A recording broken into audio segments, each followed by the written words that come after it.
Live streaming is on. Hello, everybody. Technical issues, as it always happens, that in live and in live broadcast. There is a message But for we're you. here. Let me check, as always, YouTube to see if we are connected. Da da da da da da da da da da da. Da, da, da, da, da, da. Chris is saying hello. See if we are connected. Yes, shut up, YouTube. We are connected. So, hello, everybody. And first of all, and about everything, hello, Mr. Chris Claremont. Hello, buenos dias. How are you?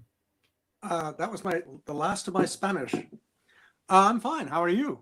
I'm doing fine. It's 11 for you, 5 a.m. or so for you guys for here in Spain. I'm sorry, guys, about the delay, but we're here. That's the important thing. How are you doing? How is life? How is, the most boring apocalypse in the history of apocalypses treating you? I'd be looking for a floating island right about now, filled with, the last I looked, a half dozen of the most dangerous mutant supervillains of all time, most of whom I created. Oop. And wondering what the heck's going on. But, that's just me. Okay. Sorry. Yes. I'm rambling. But has anyone realized the secret of the Marvel movies? So you go to Wakanda, and the first thing they do is, "Welcome to Wakanda." They do this figure on their chest. And everyone says, that's a signal of Wakanda. No, it's not. We had it first. We being the X. So does that mean they're all mutants? I'm just asking. Okay, could be. There's stranger things has happened. Let's say it that way. Well, if anyone's intrigued, I'll tell you my fantasy when we almost had an X movie with Jim Cameron, and I was thinking Angela Bassett would make the perfect Aurora. Bear in mind, this is 1988, and how that fits into Wakanda. But we'll save that for later. Yeah, it all fits. I remember when I watched. Strange Days. Catherine Bigelow did, with Angela Bassett, and that was seeing Angela Bassett in that movie and saying, "That's Aurora. That's a Storm. Nobody else can do it." After watching this, nobody does. I'm not saying anything against Halle Berry, but Angela Bassett was a Storm. No, and the interesting thing about Strange Days is when Stan and I were meeting with Cameron, he was saying he had this brilliant young director just finishing up this film. The film she was just working on was Strange Days. Yeah. And, then of course, Stan asked the question, which was the real reason he took the meeting, which was, "I hear you like Spider-Man." Well, golly gee, the next 15 minutes were him and Cameron fan geeking right, left, and center. And at minute 16, as the X-Men disintegrated around our heads, Cameron was going to write, produce, and direct Spider-Man. And we all know how that turned out. Yes. Well, See, in an alternate universe, perhaps Stan didn't ask the question, and Jim Cameron produced and Catherine Bigelow directed an X-Men in 1990. Wouldn't that have been interesting? That would have been amazing. I think Catherine is one of the most underrated. Yeah, I know she got an Oscar, whatever, but one of the most underrated and brilliant directors in the last 20 years. Everything she touches is gold. She's an amazing director. So let me see. One question for you. Okay. What do you miss? What do you miss the most with this crazy thing? Well, going to the movies, going out and having a drink with friends. I think it's the interaction with friends that's the most challenging. I mean, when the screen came on, my first instinct was to say, "So, how's your room?"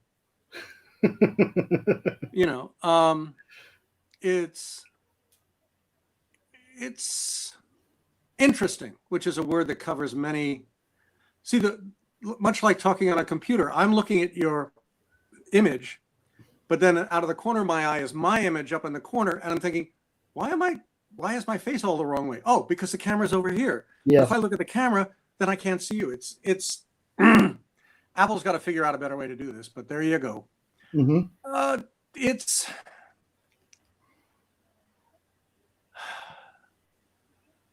I mean,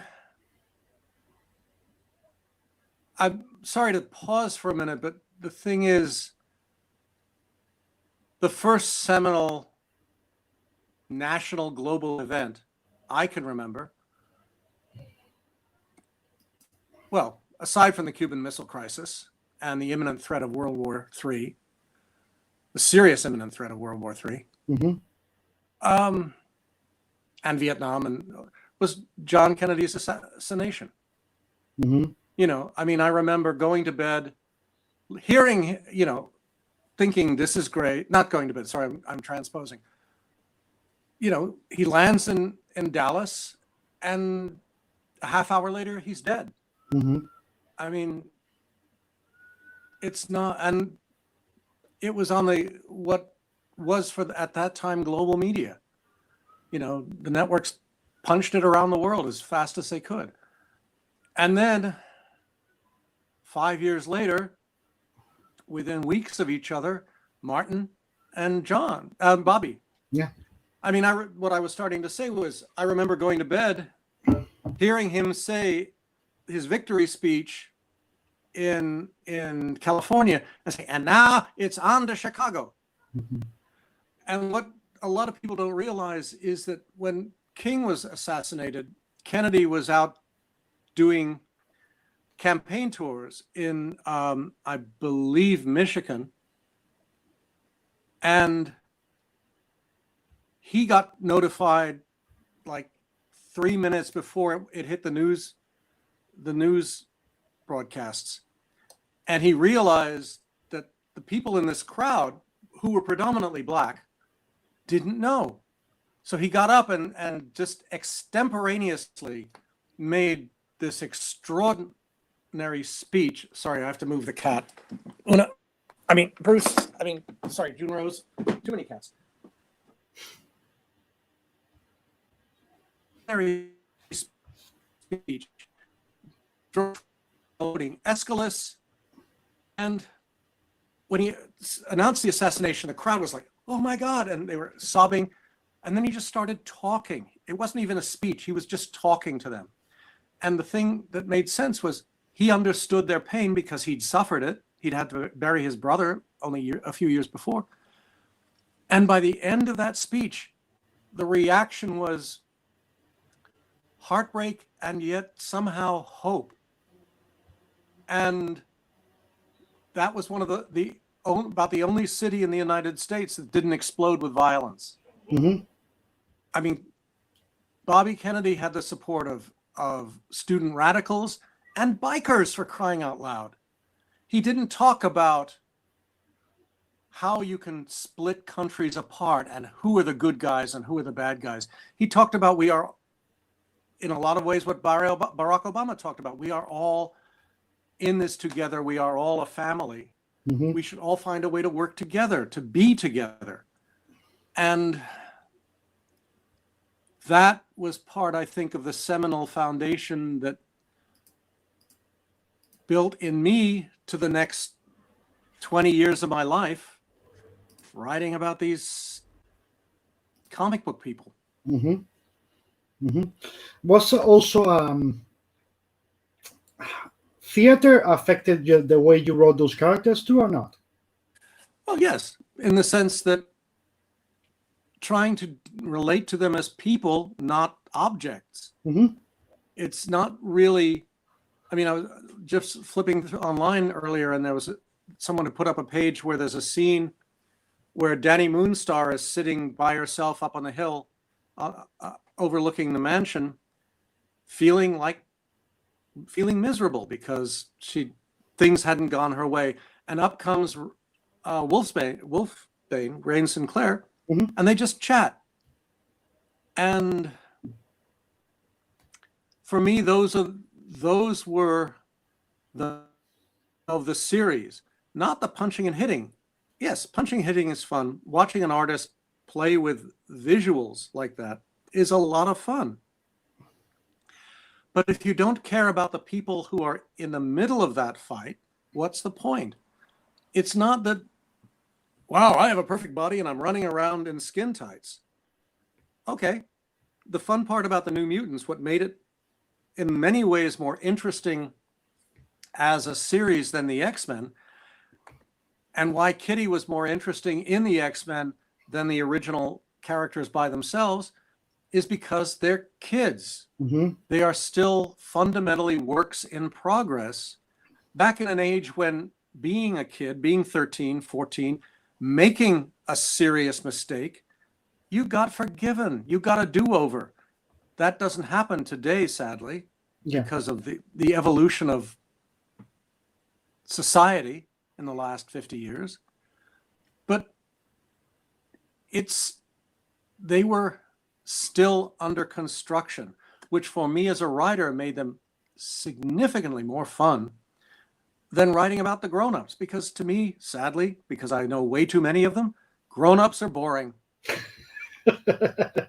Well, because they've made all their life decisions. Mm-hmm. This is why my call back in the day was Charlie literally blackmailing Magneto, appealing to the better angel of his nature to take over the school. Mm-hmm. And Magneto didn't want to do that. What's he going to do with that? What does he know about kids? But he gave his word.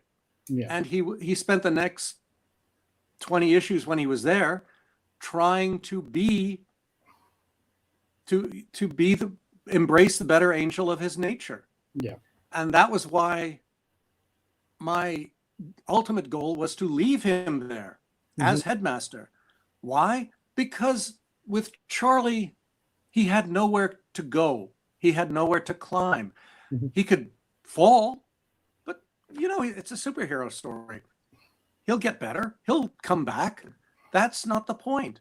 With Magneto, you have suspense. He's been the arch villain of the team. If he falls, he's got somewhere to go, back to being a villain, which is what happened. But imagine the fun readers could have with stories that take him right up to the edge. And in terms of the New Mutants, the kids are desperately trying to pull him back because if he falls, he'll take them with him. Mm-hmm. And, to me, that's classic storytelling.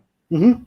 And it would have been far more fun to have him on the good side, tempted by the bad side, the dark side, and then come up with even more scary and despicable villains for him to go up against, who could either demonstrate to him, that really was stupid what I was doing, or I could do it so much better than they could.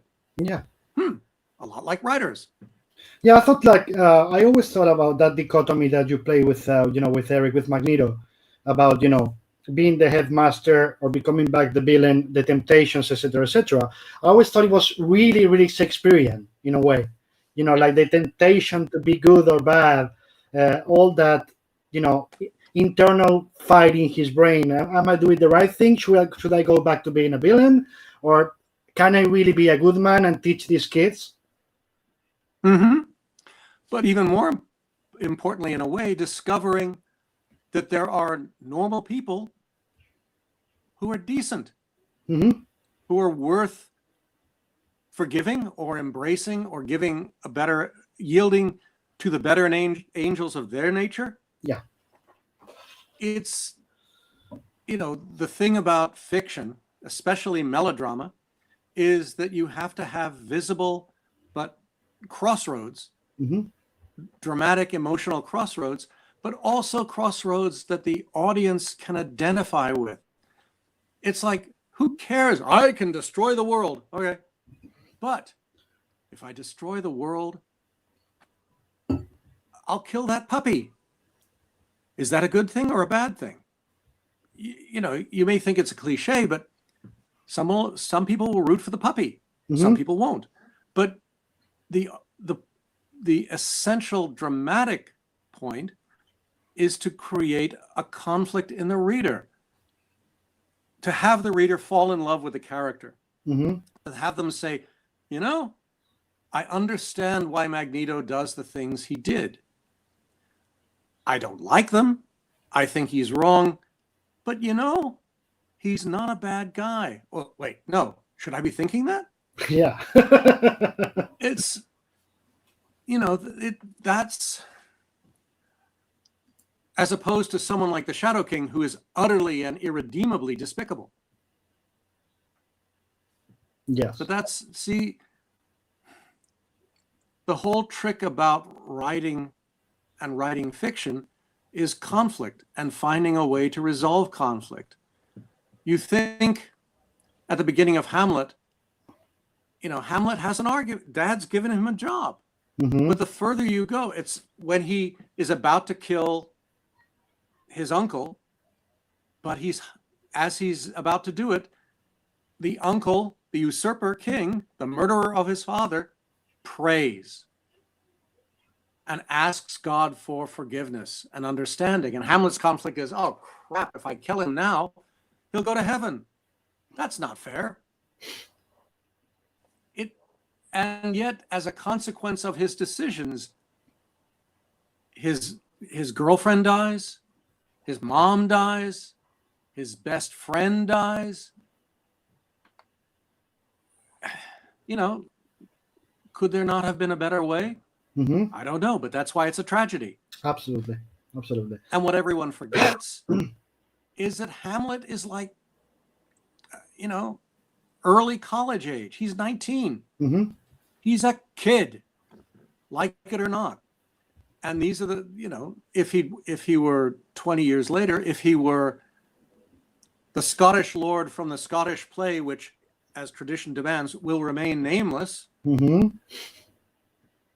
Wow, the three witches gave me 3 options. Cool, let's see where it goes. It drives his wife mad and it drives him to his death, but for him it's a more calculated decision because he's grown up. Yeah, absolutely. How did you see me on the screen? You see us in 2 separate screens, or you see me in a small one? No, I see you in a big screen, and then we're up in the corner. Okay. Because I was 2 separate images. I was seeing 2 separate big images in case you only saw the small one, because we can switch the kind of image we get. That's good. So whatever is good for you. No, whatever is good for you. I was just trying that you don't go, you don't break your neck trying to see me. Well, no. See, what's good. The problem is what's good for me is a pen and paper. Okay, we can do it in pen and paper. No, yeah. Oh, kidding aside. Every so often the big image freezes for a second. Okay. That we're fine. People is telling we're fine. They can hear as well, so that's good. So what's the question? Of course, you're known. You're known because of your strong female leads. From Storm to Rogue, of course, to Kitty Pryde and the others. Yet another reason Angela Bassett would have been great, and Catherine Bigelow would have been a great director. Oh, absolutely. That was going to connect those dots too. There was a conscious decision on you, and I mean, you started working with Storm. You started as the primary female character, and then you added the other bit by bit. There was a conscious decision on you saying, I gotta give female characters more importance, the importance they deserve. Or that was just natural for you, just writing, and it came instinctually? No, it was a conscious decision. Because, well, there are a bunch of reasons. Firstly, as a reader, I found it really unsatisfying, which is a much gentler way of putting how I really felt. Okay. That, well, you have Supergirl and Batgirl and Marvel Girl and Invisible Girl. It's like, and the Wasp, who's teeny, teeny, teeny, tiny. It's like, oh yeah?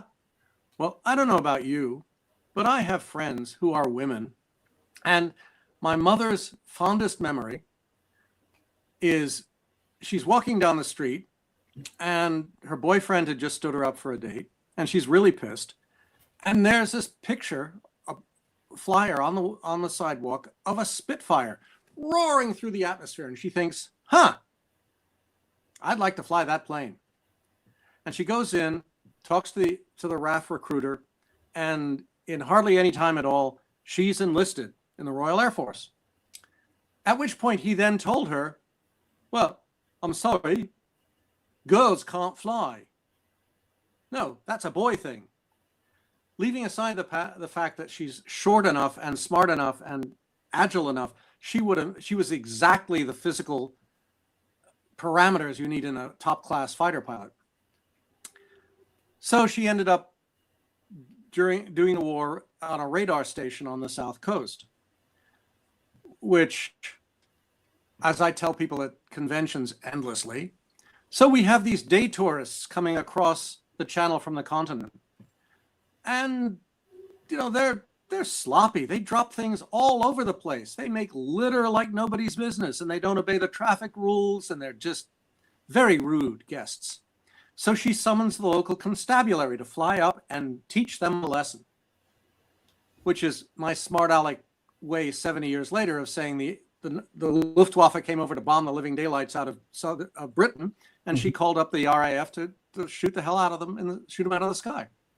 So one day, she and a friend are sitting out in the sun, catching rays, and this Messerschmitt strafes them, and she's sitting there watching this line of strafer bullets racing up racing across the landscape towards her, and going past her and off behind her as the plane zooms over. Mm-hmm. They missed her by, I don't know, 10, 20 centimeters. Wow. And she just sat there, at which point the sergeant comes running out, yelling and screaming, saying, "What the are you doing out here? You almost got yourselves killed." And my mother thinks, that was cool. I mean, pain in the ass though she is, she was a ballsy young woman. Mm-hmm. One of my best friends is a Pulitzer Prize winning, Humboldt Award winning. She's won just about every major award, literary award, in the United States. Mm-hmm. Her specialty is Ebola. Uh-huh. So back in the day, if there was a hint of a virus outbreak in Africa, she'd grab her mop suit, get on a plane, and be going up through the jungles to find it and figure things out and report on it. She worked for the Council of Foreign Relations, is on good speaking terms with 3 presidents and 2 vice presidents. My best friend, before her retirement, worked for National Public Radio. Mm-hmm. And there is nothing so functionally terrifying as waking up on Saturday morning and listening to Weekend Edition, which is the morning news magazine show, and hearing a broadcast from Sarajevo. This is back in the 90s. And hearing your best friend say to the reporter, Scott Simon, "Scott, will you get under cover? They're shooting at us." And hearing the bullets go by. Mm-hmm. And thinking, shit, what the fuck is happening? And then 30 seconds later realizing, wait, stop. They're broadcasting this. Mm-hmm. It's not live. They would not even consider broadcasting it if anything bad had happened. Mm-hmm. She's fine. She's all right. On the other hand, her husband damn near had a seizure hearing that, because the rational response doesn't kick in until 30 seconds after you hear the report. Of course, first is the emotion and the panic, of course. Absolutely. Exactly. But I mean, I have a catalog of colleagues and friends, Wheezy Simonson, Ann Nesenti, who have not had perhaps as melodramatic a life, but who are equally courageous, determined, talented, gifted. Why don't they have representatives of themselves in comics? Mm-hmm. Why do the guys get all of? Why is every superhero team 4 guys, 5 guys, and a girl? Yeah. So Aurora was the original woman, Mm-hmm. and again, for dramatic reasons, the product of 2 conflicting cultures. Her mother being an African princess, because everybody's dramatic mother is an African princess, but her husband being a reporter for my equivalent of what turned into National Public Radio Television, Mm-hmm. NPR TV, which actually has now come to pass with live streaming. But they were 2 disparate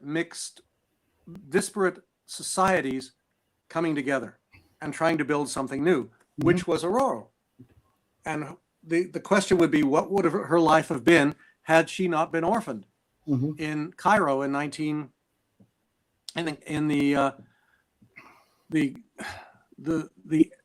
British, French, Egyptian War? Yeah.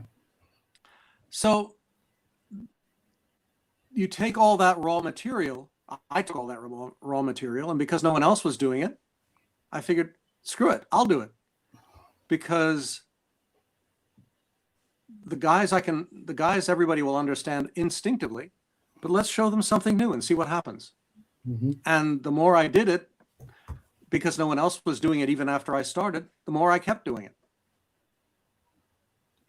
And it worked, and people loves it, and it's one of the fondest memories for every reader, especially female ones. Well, how yeah, much because how much you go for them, for their representation, when they see the comics and they still remember the comics. My wife, was reading the X-Men way before we met, and she always there was an old, at the beginning of the internet, there was something called the IRC channels. Mm-hmm. And one of them in Spain was comics with Mm-hmm. DR, like the TN. That's where I met her. We always joke about being the original Spanish internet couple. So and her nickname in there was Rogue. That's how we met, because she was like 15, 16. She was Mm-hmm. off with Rogue with her conflicts. That's the name she took on the screen. Mm-hmm. And she always told me Chris meant a lot to me, because it told me a lot about myself and who I wanted to be. Well, thank you. That's very, very kind. I mean, but the other side of the equation was a third of our audience, our reading audience, back in my day, were women. Mm-hmm. That's something that almost no other title could claim in those days. Mm-hmm. Absolutely. Is everything okay? Oh, nope. I guess everything isn't. I see you. Oh, there you are. You're back. Okay. I didn't lose you, so we're fine. So A hiccup. Okay, let me see. People is telling a lot of questions here, so let me start with some. First, a question I got before we started for you, important, is: are you going to go back to work with Bill on some New Mutant stuff? As with every decision like that, it's a mutual decision. I think on one level, anytime he's available, I'm there. I'll make the time. But Bill, I mean, it's a matter of synchronicity. Mm-hmm. Our desires, Marvel's desires, the market's desires. So certainly in another 35 years, I would keep up my eyes open. The difference these days, actually,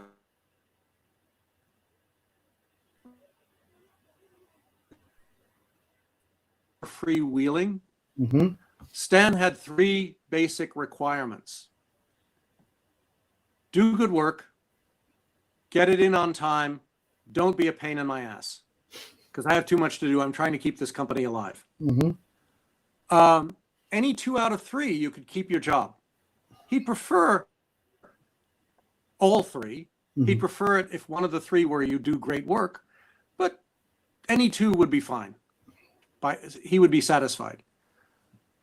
And aside from that, you were free to do what you wanted. Mm-hmm.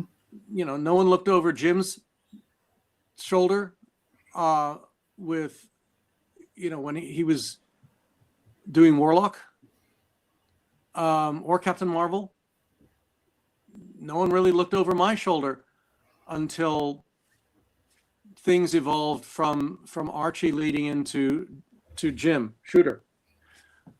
The creative, the publishing structure now is fundamentally different.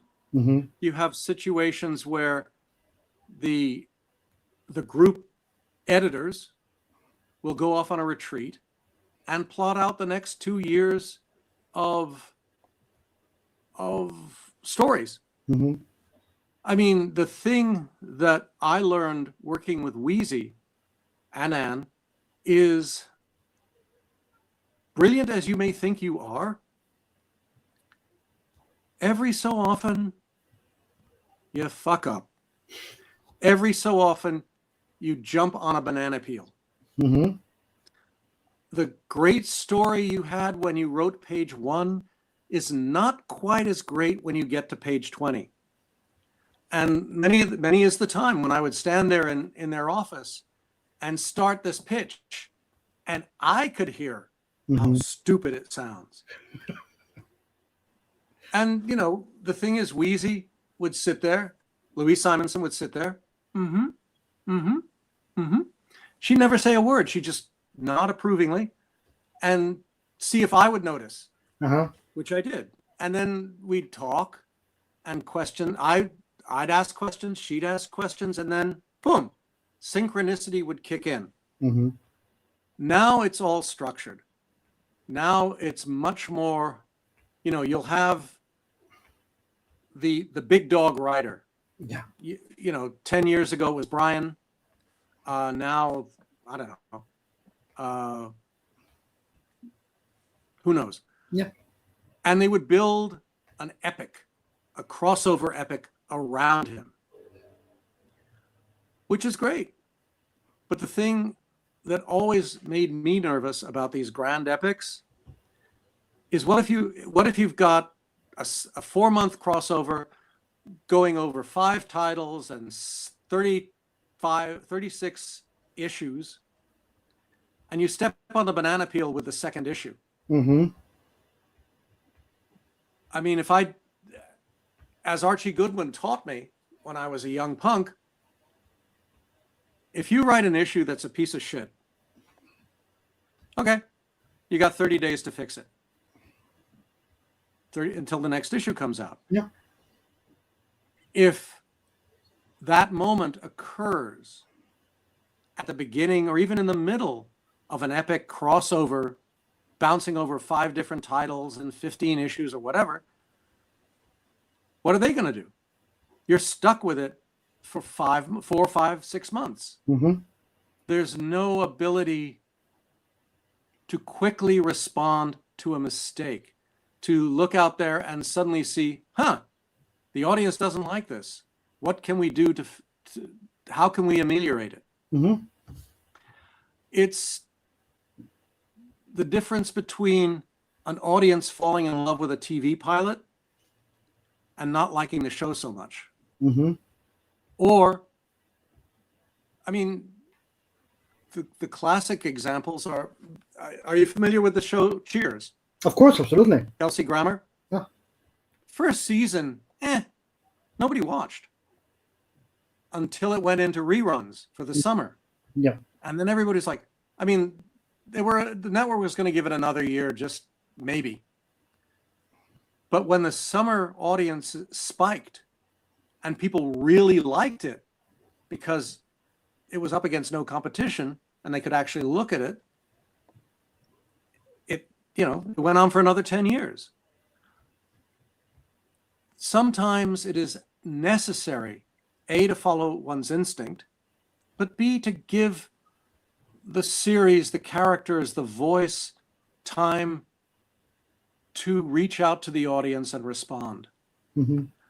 And, with that's I guess the fundamental element of how I approach telling continued stories, comics. Yeah. Find characters that I like, hope the audience likes them, and then try to surprise the audience and the characters as we go along. Yeah, that's one of the most amazing things that I also mentioned in the ad I created for this. Like all the threads that you got laying around that people thought, oh, there are some loose threads, and I was like, nah, there's something here. There's something here. And then 6 months. I'm not saying all of them, of course, because some of them you maybe said, yeah, this is not worth it, and just forgot about it. And some of them you are like, oh, this is 6 months down the line you realize, oh, this is gold. I gotta go back to this. But that's what any writer will do. It's like the irony with J.K. Rowling having to go up to what's his face who plays Snape? Alan Rickman. Alan Rickman, who by the sixth film was feeling really depressed. It's like, he's very boring. He is Johnny One Note. This, And she went up and said, no. It will all turn around in the last film. Trust me. Trust the character. There are surprises here. So she was letting him know that the revelation about Snape, which is that he was hopelessly in love with Harry's mom and would do anything to protect her and him. Hence, Harry's son has his middle name is for Snape. Snape's first name is Harry's son's middle name because he was one of the two great modern headmasters of Hogsworth, which over the first 4 films, no one would ever have seen coming. Yeah, absolutely. Okay, let's go back to people. First of all, question part is an honor to meet you, says Daniel Mainet, and then thanks for creating the werewolves creatures from Excalibur that are, in my opinion, one of the most brilliant and original ideas for monsters in comics. And they're not monsters; they're misunderstood. Okay. And questions: which was the first story you read, comic or book, that made you think, I want to become a writer?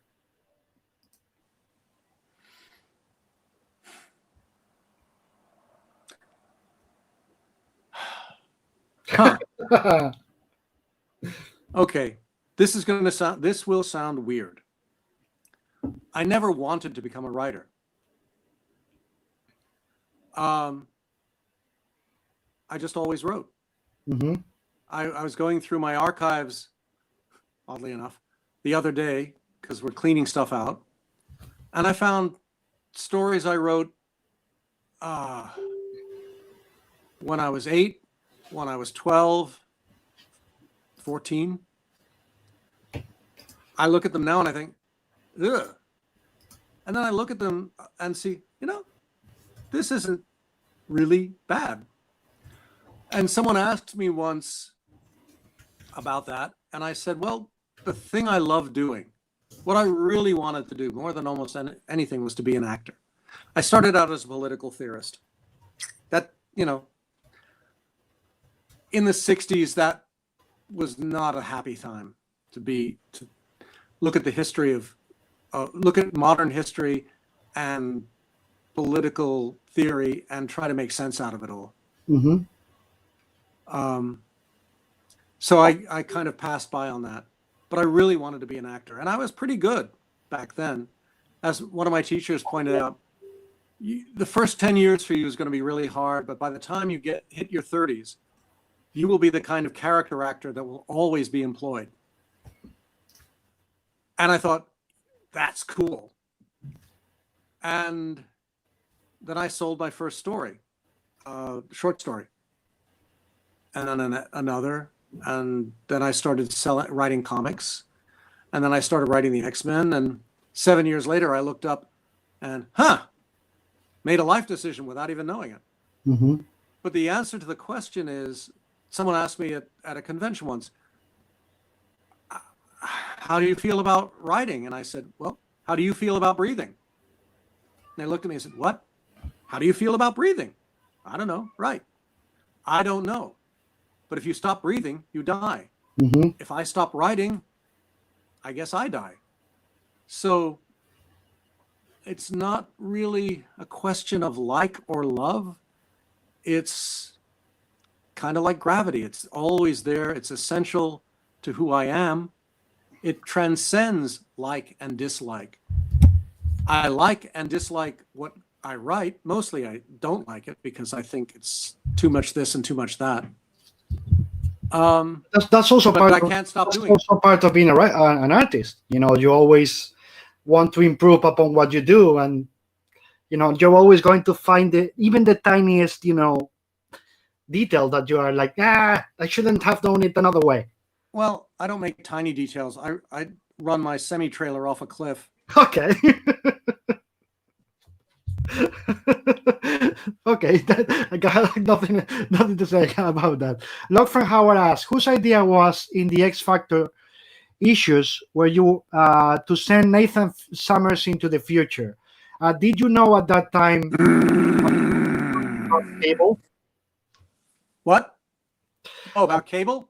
Mm-hmm. Did you know? The second question was, did you know at that time that the boy would become Cable? X Factor and I have not had a happy history. I mean, the thing was,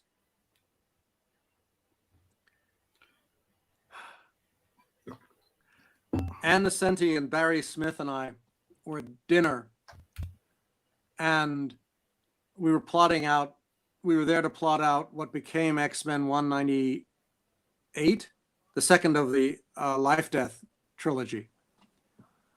And Anne told me about X Factor, that they're resurrecting Jean.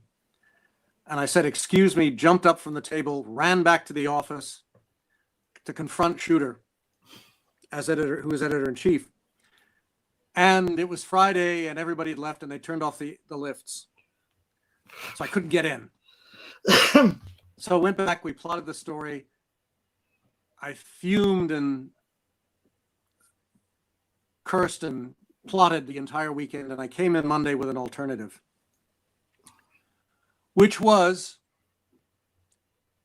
my point to Jim was, if you bring back Jean and Scott runs back to the woman he loves, he is abandoning his wife and his newborn son, who at this point is like 3 months old, 4 months old. This is not a heroic act. This makes him a shitheel, and he will never recover. Yes. I have another option. What is your other option? Okay. The three original guys want to form a new team. They call on Scott. Scott mans up and does what these days has become an all too common reality. He re-ups and goes off to war again. Mm-hmm. Well, Madeline and the baby come with him. Why? Because they're a family. This is what you do.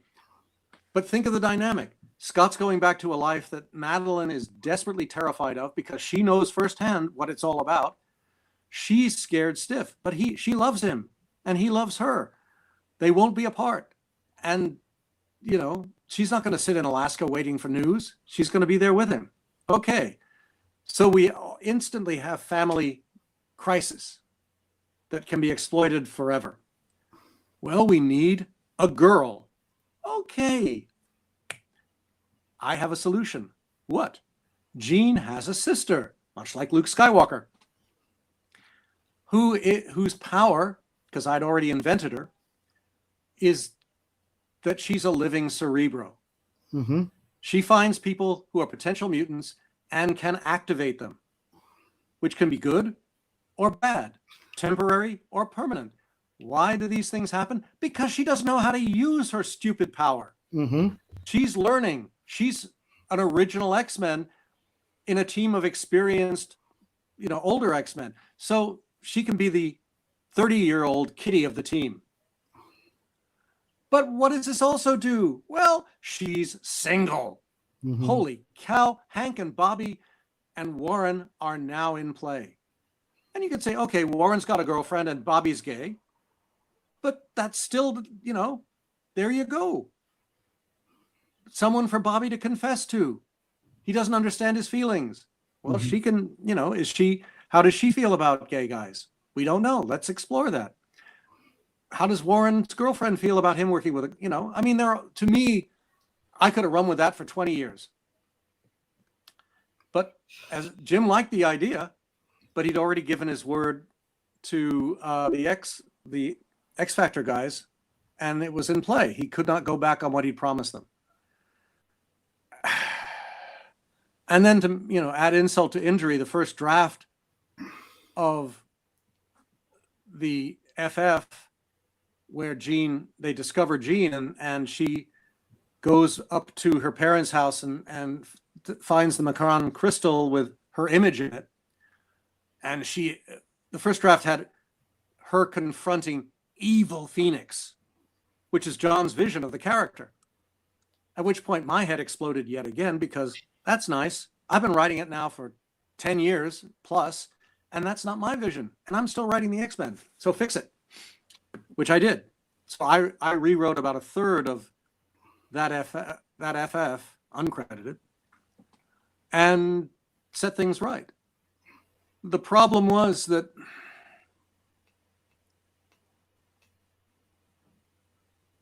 I had no problem with the book as it went. Once Wheezy came aboard as writer, we sat down and figured we'd have to have like 3 years worth of stories just to get the series on stable ground before we had the teams run into each other. Mm-hmm. And then that would be fun to play with, with Storm like almost knocking Logan's head off because you knew and you didn't tell me, But then at the end of X Factor, no, I didn't like the idea of throwing, the kid Nathan away.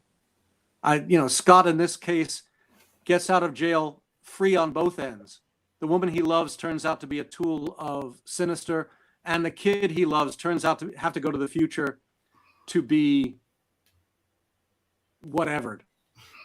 I thought, on one level I could take it personally, but on the other level I just thought this is a cheap shot. Mm-hmm. I can't deal with the reality of it. We'll just throw the character away. And he came back as Cable. At that point, I was on my way out the door anyway, mm-hmm. so I didn't care. Okay. I cared, but from a company perspective, I was irrelevant. Mm-hmm. On the other hand, when I was doing X-Men, X-Men Unlimited, the series had picked up where I left off. That lasted a year and a half. X-Men Forever. Mm-hmm. I decided, the reality I went with in that series was it takes place basically right out, subsequent to the death of Madeline. Mm-hmm. So Scott's a single father raising his son.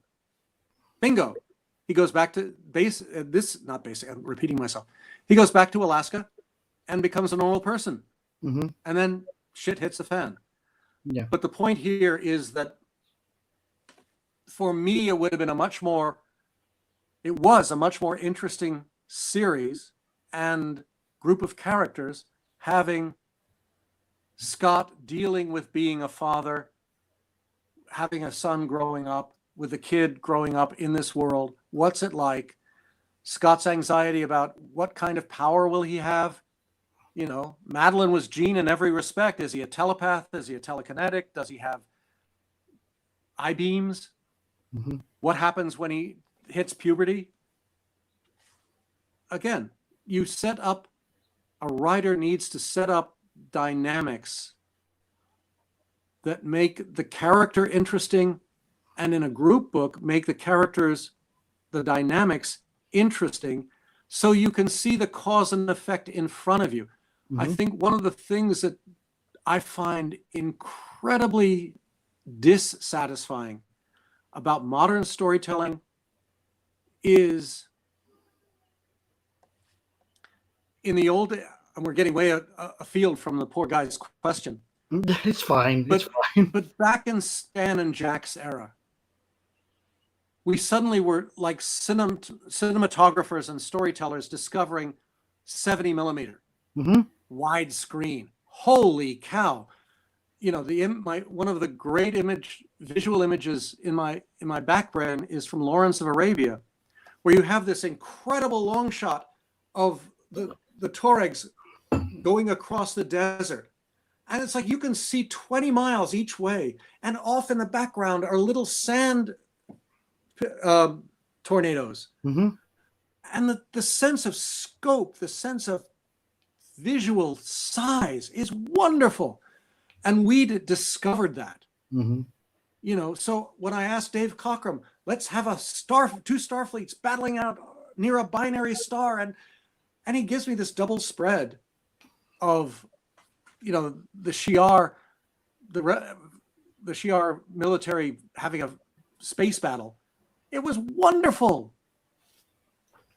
If you look at a panel and there are 5 characters in it, and they're all visually interesting, and they all have something to do, you get to exploit it. Hmm. You don't use a close-up except for moments of power, when you want to focus in on someone. And even then you try to throw 2 people into it so that there's cause and effect. Yeah. Now the feeling I get looking at modern comics in the last 20 years is that people have forgotten that.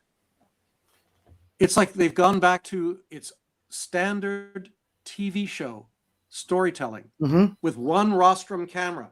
So close up on guy, close up on other guy, close up on guy, close up on gal, close up on guy. A lot of middle shots. Yeah. Yeah, totally. Middle shots and huge clumps of dialogue.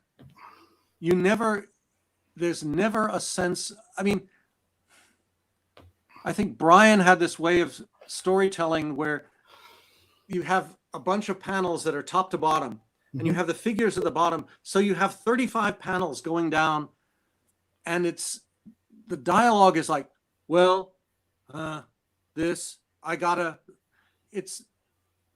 very Theatre Nouveau storytelling.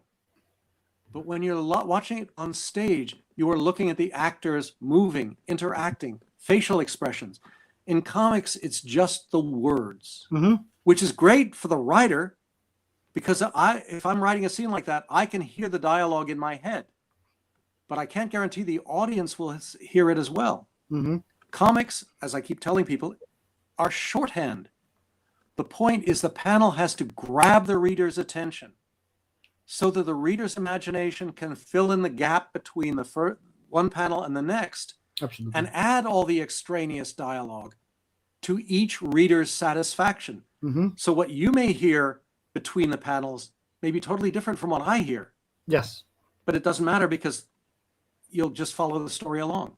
Yeah, and I think that in Brian's case, it's that's his style. His style is absolutely based in dialogue, and I think it works because that's what he does in a way. But in other cases, I completely agree with you.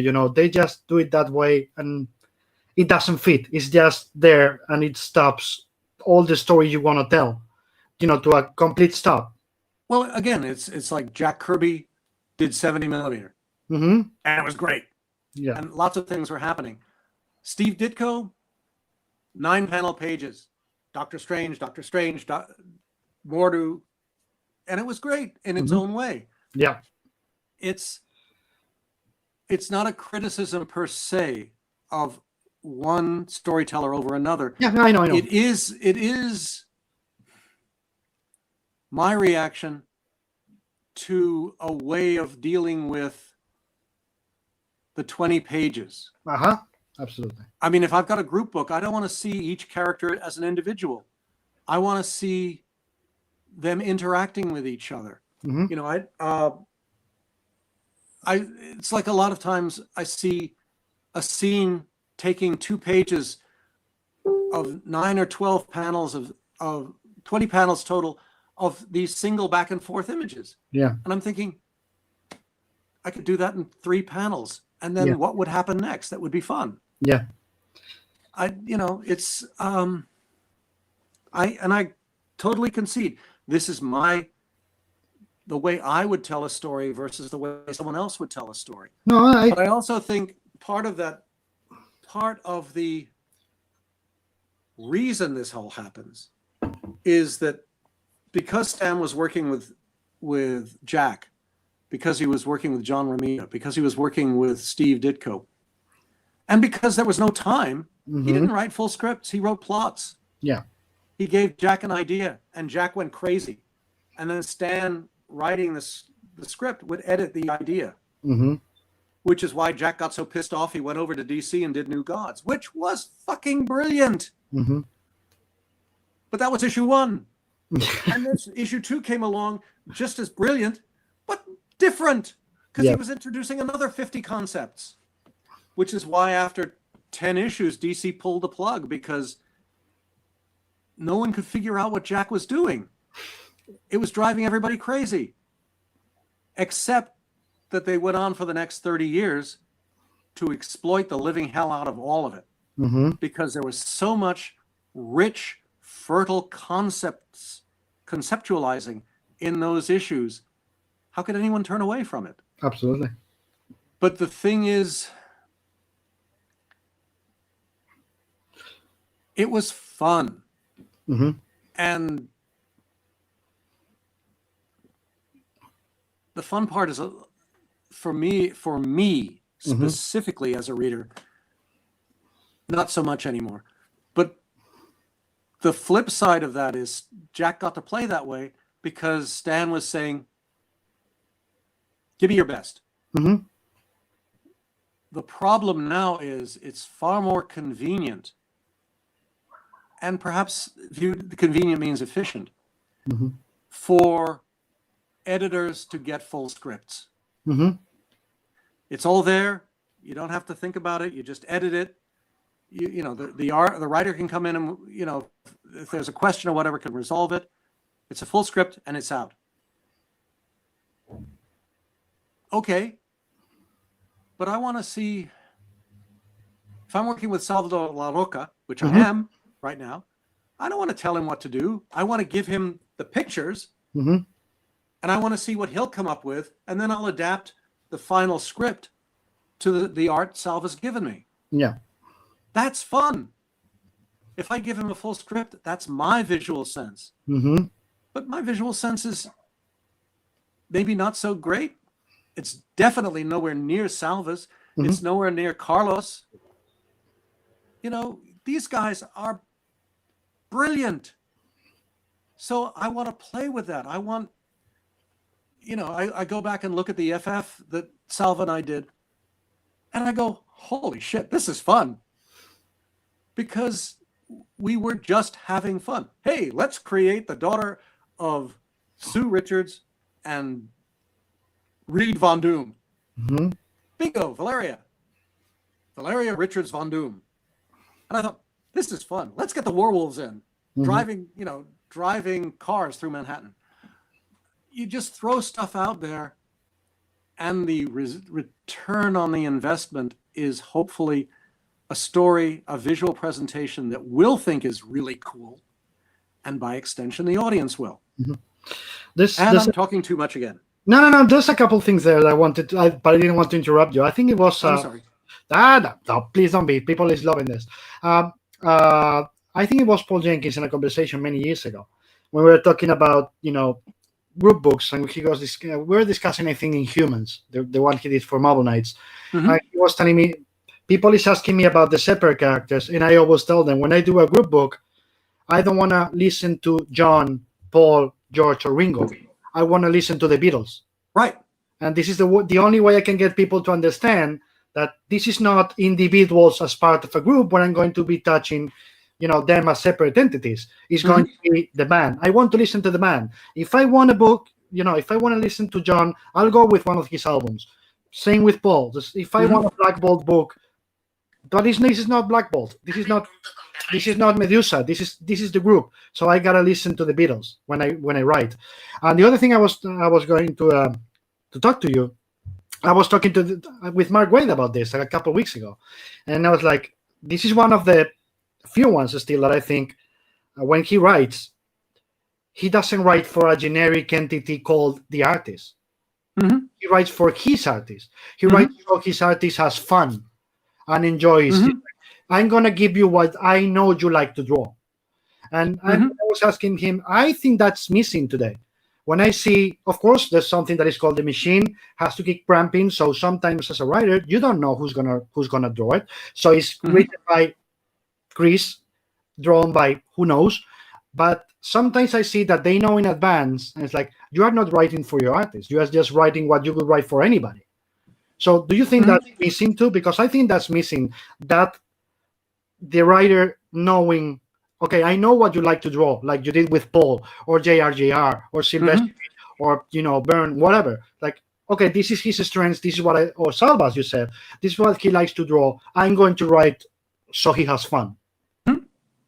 Well, yes, right. So he has fun, and as well find a way to move your story forward, because, like it or not, the writer is the progenitor of the story. Absolutely. Mm-hmm. So, but there's a scene in X-Men, I think 105. It's the where Jean and Firelord, Galactus's Herald, ex-Herald, Mm-hmm. go at each other, and we cut to Washington Square in Lower Manhattan, and there are 4 people. We focus on 4 people. Why? Well, it's me and Dave having a plot session, with my girlfriend. Well, with our girlfriends, and Bob Layton took out Dave's girlfriend, Patty Cockrum. Ha ha ha! Good tact there, to put himself in because he wanted to be part of the gang. Ouch. Dave was not thrilled. Okay. But the point is, we're sitting there plotting an X-Men issue, and with that panel, the X-Men story comes crashing down on us, and then we flee for our lives. There's the scene from the first X-Men 98, the first Seminal story, mm-hmm. where the teams at Rockefeller Center, and then I think Wolverine, a couple of them pass these 2 guys in an elevator, and it's Stan and Jack. Mm-hmm. And they were never like this when we were doing it, which is my way of saying it's Christmas. Mm-hmm. Smile. You guys are the guys. Mm-hmm. But there's such an effervescence, me and Dave sitting down talking for hours, figuring out how we want to do things. John coming to New York, or me flying to Calgary,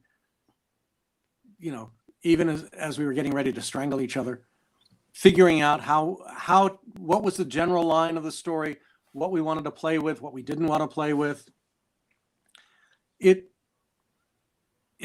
It's always more fun when your collaborator has a face, Mm-hmm. when you know who. Yes, working with Salva was a hell of a lot more fun once email got up and running sensibly.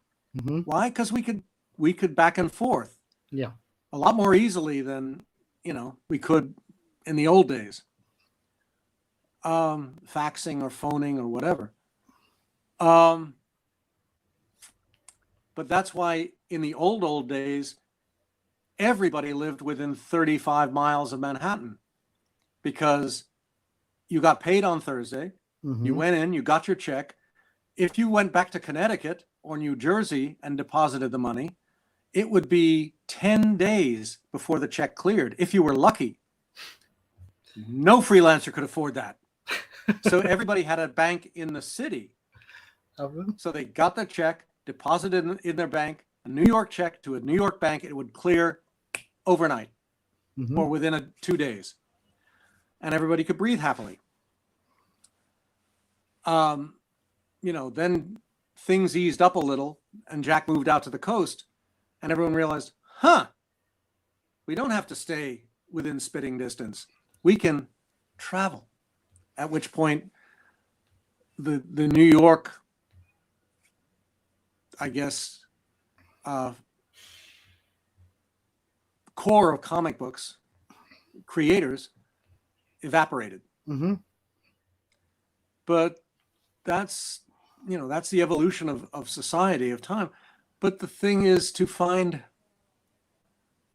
ways, find out what really gets your artist excited, what they want to draw, and more importantly, what they don't want to draw. Yeah. And how you can bring their good instincts together with my good instincts, Mm-hmm. and have fun. Yeah, absolutely. Let's go back to the guys. Right? We didn't forget you guys. We just love talking. Chris talks too much. Nah, like exactly. Chris talks exactly what people likes to hear. So Pedro de Mercader asks, "I really love your God loves, man kills. I understand that you made it because of the preachers on TV. Nowadays, with the mass media and so many clowns on TV, would be great to peace with that spirit." I'm sorry, I don't understand the question, Pedro. You gotta rephrase it because I don't know what you mean. Lori Sassi, soap opera and internal conflict was the thing on X-Men. Felipe pregunta, how the idea for the Fantastic Four an X-Men miniseries came up. I find it one of the best stories created for the first family, the Marvel's first family and Doctor Doom. And I loved the friendship between Kitty and Franklin. Well, it came up because we want to do an X-Men Fantastic Four crossover. Okay. Mhm.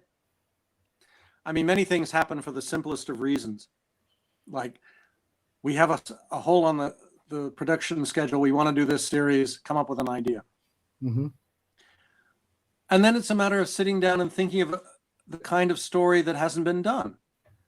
And my thought basically was, if I were Doctor Doom, what would I do that would really make the FF's head explode? Mm-hmm. I plant a little seed. I may kill them before we get to it. They may never get to it. Sue and Reed may get divorced. Who cares? But I'll plant it anyway and see what happens. And, Sue finds the diary, reads the diary, and the shit hits the fan. Mm-hmm. At the same time, because this is right after Secret Wars, Kitty's fading away. Mm-hmm. She's discorporating. And the X-Men don't know how to stop it. Well, who do you turn to in a situation like that? Well, Reed Richards is Reed Richards. Mm-hmm. So they reach out to him. Except when they reach out to him, he's not in the best. Yeah. His best. And one thing leads to another. And it's a situation where I wanted to also touch base on the idea that these people are dangerous. Why are they dangerous? Because when you can turn into a being made of fire, fire burns. It doesn't care if you're burning a building or storm. Mm-hmm. It burns. Bingo. And he almost kills her. Yeah. I mean, the idea here goes back to Stan's original concept. With great power comes great responsibility. Spider-Man, you don't have to worry about so much. He hits you. Mm-hmm. He can drop you off a building. Reed can stretch. Not so bad. Sue disappears. Not so bad. Ben's big. Okay, we're getting into trouble here. But Johnny is fire. Fire can warm you at night or it can incinerate you. Mm-hmm. And if he's not careful, the thing was to remind the reader of exactly how dangerous some of these people are. Yeah. If Storm, in this case, it's even worse because Storm doesn't have her powers. So you just fried an innocent woman. Mm-hmm. And the thing to remember is, because I've mentioned it a couple of times writing Wolverine, and this is the line that they actually used in the first movie, where Rogue asks him, "Does it hurt?" Meaning when the claws come out. Mm-hmm. And Logan looks at her and says, "Every time." Mm-hmm. And there we are on Governor's Island, on Liberty Island. No, Governor's Island. And we're watching the premiere, and the cast is all there, and I'm there and Beth's there, and I hear that line and I jump up to my feet and go, yes! A, they used my line, and B, they got it right. Mm-hmm. And so Beth elbows me and says, sit the down, you. Don't embarrass yourself any more than you already have. But that's the point. It's like everyone does complain, well, Hugh Jackman, Halle Berry, they're wrong. Well, not really. Mm-hmm. Okay. In the comic, Wolverine's 5'1" and Aurora's 6'4". In the movie, Hugh Jackman's 6'4" and Halle Berry's 5'1". They got it reversed. But it's Hugh Jackman and Halle Berry, so who the heck cares? Absolutely. You know, that's my only regret is that in all three films, no one was able to give Aurora the chops, the dialogue chops, the performance chops that A, would allow Halle Berry to have fun, and B, create a visual character on screen that the audience could embrace. Mm-hmm. You know, she was either second place to the guys or to Phoenix. And then the third film was, we'll just say, the less said about that, the better. Mm-hmm. But with the X-Men and the FF, it was finding a way to bring them together in conditions that allowed them all to showcase their abilities, to have conflict grow naturally out of the situation, because these are not two groups. They both know each other. They're not going to jump in and start punching each other right off the bat, except that the X-Men are in Latveria. And Doom may be manipulating the whole thing. And the FF are sitting there thinking, wait, has Doom got his hooks into the X-Men? Meanwhile, Kitty's fading away, and she's coming to terms with the fact that she's about to die. And she's already been through this once when she was possessed by the Brood. You know, and she's 14. Near-death experiences are a challenge when you're 70, let alone when you're 13 and 14. And Franklin's trying to hold on to her. Does that mean down the line there's something that might happen? You know, they're only, well, she's 14. He was like, they're only 9 years apart. Who knows? But no matter what happens, they're certainly best friends. So, but it's presenting the story, the challenge, and, you know, is presenting the story in a way that showcases both of them not as superheroes, but as people. And so that you can read it and go, oh, I understand how she feels. I understand how he feels. I understand what the dragon's doing there. And basically the adults are being assholes. Yes, that's what I was going to ask, because when I read it, the first impression was like, okay, the kids are being the clever ones here, and the adults are being a bunch of assholes. Yes, because that never happens in real life. No. Nope. And the whole point when you get to the end is that the last image is you know, Kitty inside the box and Franklin outside the box and hugging as best they can. And of course, that leads to Excalibur, which leads to a whole new set of disasters and challenges. But that's, again, showing the reader that, comics code notwithstanding, there are real world consequences to the actions that are, and the choices that our heroes make. Yeah. They do not have a get out of jail free card. Yeah. In a way, that was the foundation of the vehemence of my objection to resurrecting Jean, because we had stumbled into the reality that, oh my God, if we can kill Jean, we can kill anybody. And when you pick up an issue, there is, for want of a better term, suspense, real suspense. If you bring her back, then we're just saying, screw you. Haha, we were kidding. Then where is the suspense? Why should you give a shit about anybody? You know that it's going to have a happy ending. Yeah, because from that point on, everybody's going to believe, as it happened, that no deaths are real in comics because everybody comes back. And that Jim was the point where everybody thought, right, there's no point in killing anybody because they're going to return. Right. And the heartbreak, I mean, it got to the point where I was making fun of it because when I was writing Nightcrawler and Wolverine dies, we were supposed to do a memorial issue. And originally my idea was to have Nightcrawler go through the mansion and gather everybody up, and they go up on top of the ridge, set a fire, and tell untold Wolverine stories, little 3-page vignettes. Mm-hmm.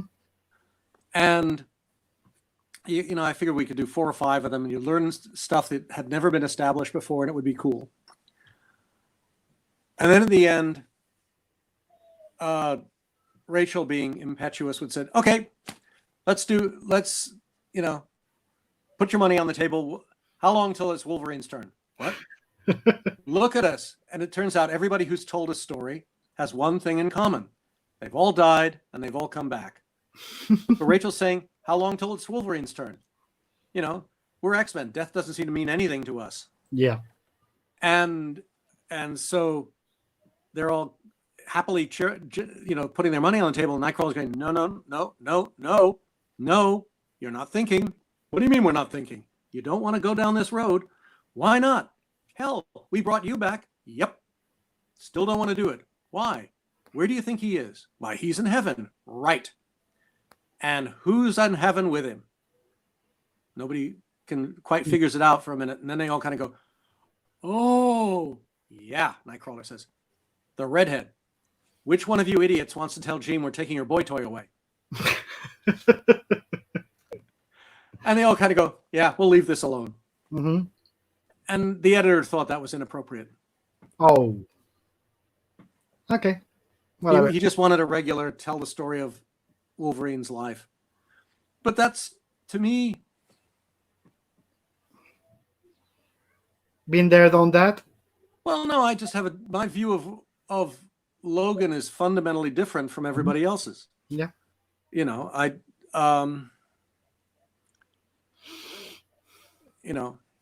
have my secret ending of the story of Wolverine is it's the last day of the Omniverse.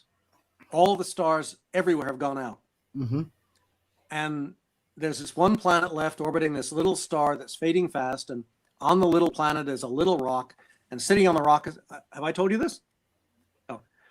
Oh, I have told you this. Yes, me, but people doesn't know. Okay. Please go. About this. That's why I'm smiling, because I know where you're going, and I love it. Yeah. Sitting on the rock is a little guy, and to his left is a door. I'll leave out the giggle to the right because that'll just make this too long. And every so often the door opens and Kitty comes out, and she's brought dinner and they have a meal, and then she goes back, and Logan just waits as he's been waiting now for millions of years.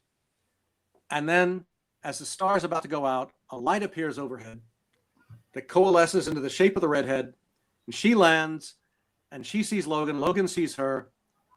They pick up where they left off billions of years ago, and just as it gets serious, the lights go out. and there's a brief pause, and then whammo, light and life is reborn. Mm-hmm. And Kitty looks at Lockheed, and Lockheed looks at Kitty, and Kitty shrugs and says, well, here we go again. My vision being is that Phoenix and Wolverine, Logan, Jean and Logan, are the yin and yang of the Omniverse. Mm-hmm. They're there at the end. They're there at the beginning. They've been doing this a really long time. And Kitty, for her sins, is the guardian of forever. Mm-hmm. Which is exactly what the name implies. Yeah. She watches over everything. And who do they work for? Well, higher authority, of course. But that's a whole different story. Yes. And, I figured that's where my concept of the X world goes. And no one's going to do it other than me, and I'm not going to do it in print anyway, because the minute something's in print, even I know that I can throw it all away. Mm-hmm. I did X-Men The End. It came to the end with President Pryde, Kitty Pryde, addressing all of the cast, except that waiting in the wings is Days of Future Past. So 2/3 of the people she's talking to are about to be murdered by the Sentinels. Except I've done stories that take place after Days of Future Past because the Sentinels were just restricted to North and South America. Mm-hmm. Europe and Asia and Africa have their own heroes who keep going, once the war with the Sentinels is concluded. So that's where I guess this, God, I can't remember which, is it New Mutant? No, it's the 2-part series I did about the sons and the children of the X community. This conceivably takes place after that. Mm-hmm.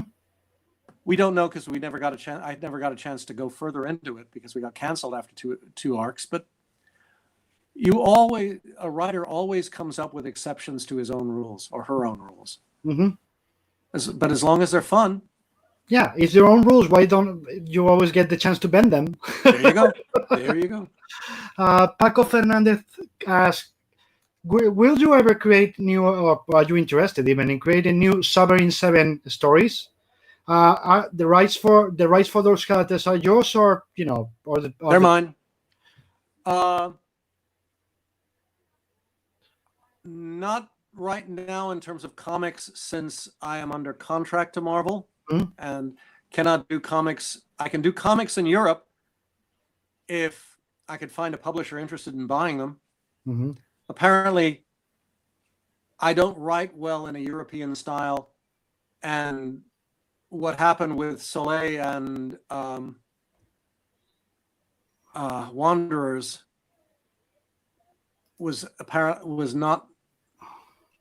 didn't end well, which is annoying. On the other hand, I've been writing. I'm now on book 2 of a novel trilogy that's set in Crossroads. There you go. So all I need now is an agent and a publisher. Okay, it'll happen. Yeah. If any publisher or agent are watching this, you got to do it. If you don't, you'll regret it the rest of your life. That's my life, which is even more important. Exactly. So Log from Howard asks, how did you come up with the plot for the Uncanny X-Men chapter Knights of Madripoor with Logan in the 40s? It says that issue is very, very Indiana Jones. No, only his costume is Indiana Jones. I don't know. Next issue was due. I had to come up with an idea. Okay. What I love about it, from my perspective, it's my favorite. If you're going to adapt an X story into a movie, think about it. We've got Chris Evans, Wolverine. We've got Scarlett Johansson. She could both play Natasha and Natasha's grandmother before World War II.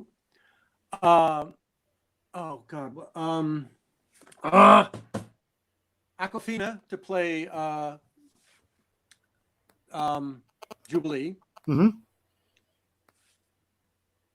Yeah, that's it. And then come up with bad guys.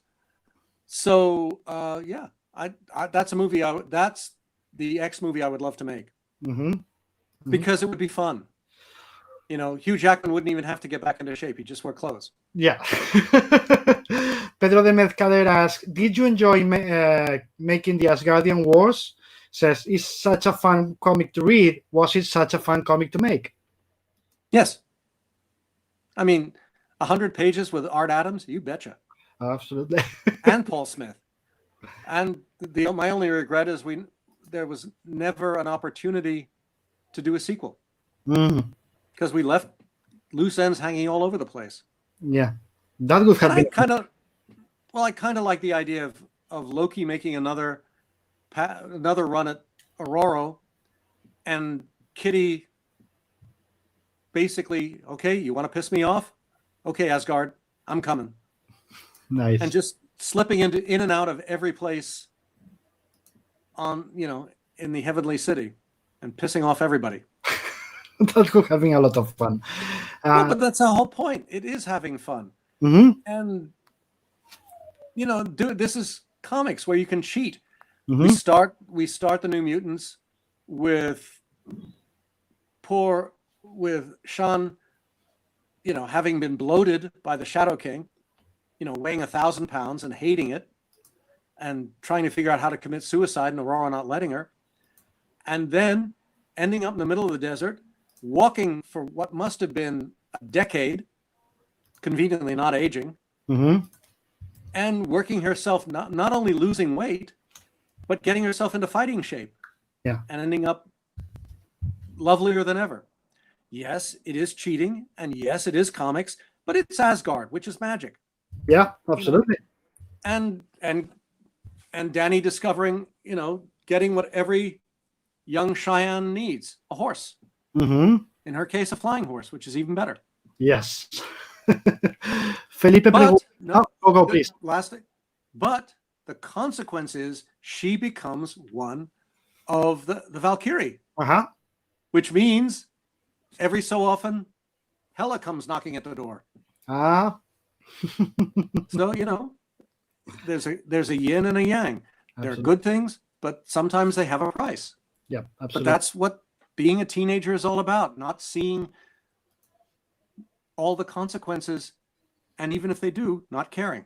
Absolutely. Because what's happening now is right. Guys, I know you have a lot of questions. I'm trying to ask as many as I will speak more quickly. No. I'm not saying that. And, I was going to say that sometimes you're going to have to say, I got to go. So if we cannot get all the questions in, hopefully Chris will come back later. But, we're trying. Do it again. We're trying. Okay, Felipe pregunta. Felipe asked, sorry, I was going in Spanish. I am interested in your time in Fantastic Four. Did you always plan the return of Doctor Doom and the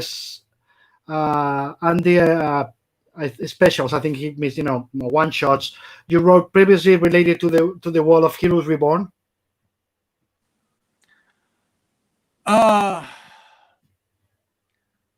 The related to Heroes Reborn, I'd have to think about because I can't off the top of my head. Yeah, I really enjoyed Reed becoming Doctor Doom, playing with that, and especially being seduced by the armor. And the idea being that it's Doom's armor and it is an extension of him. And if you wear the armor, you become Doom. And at the same time, Doom stuck on the outside, really, really pissed off and trying to find a way back in.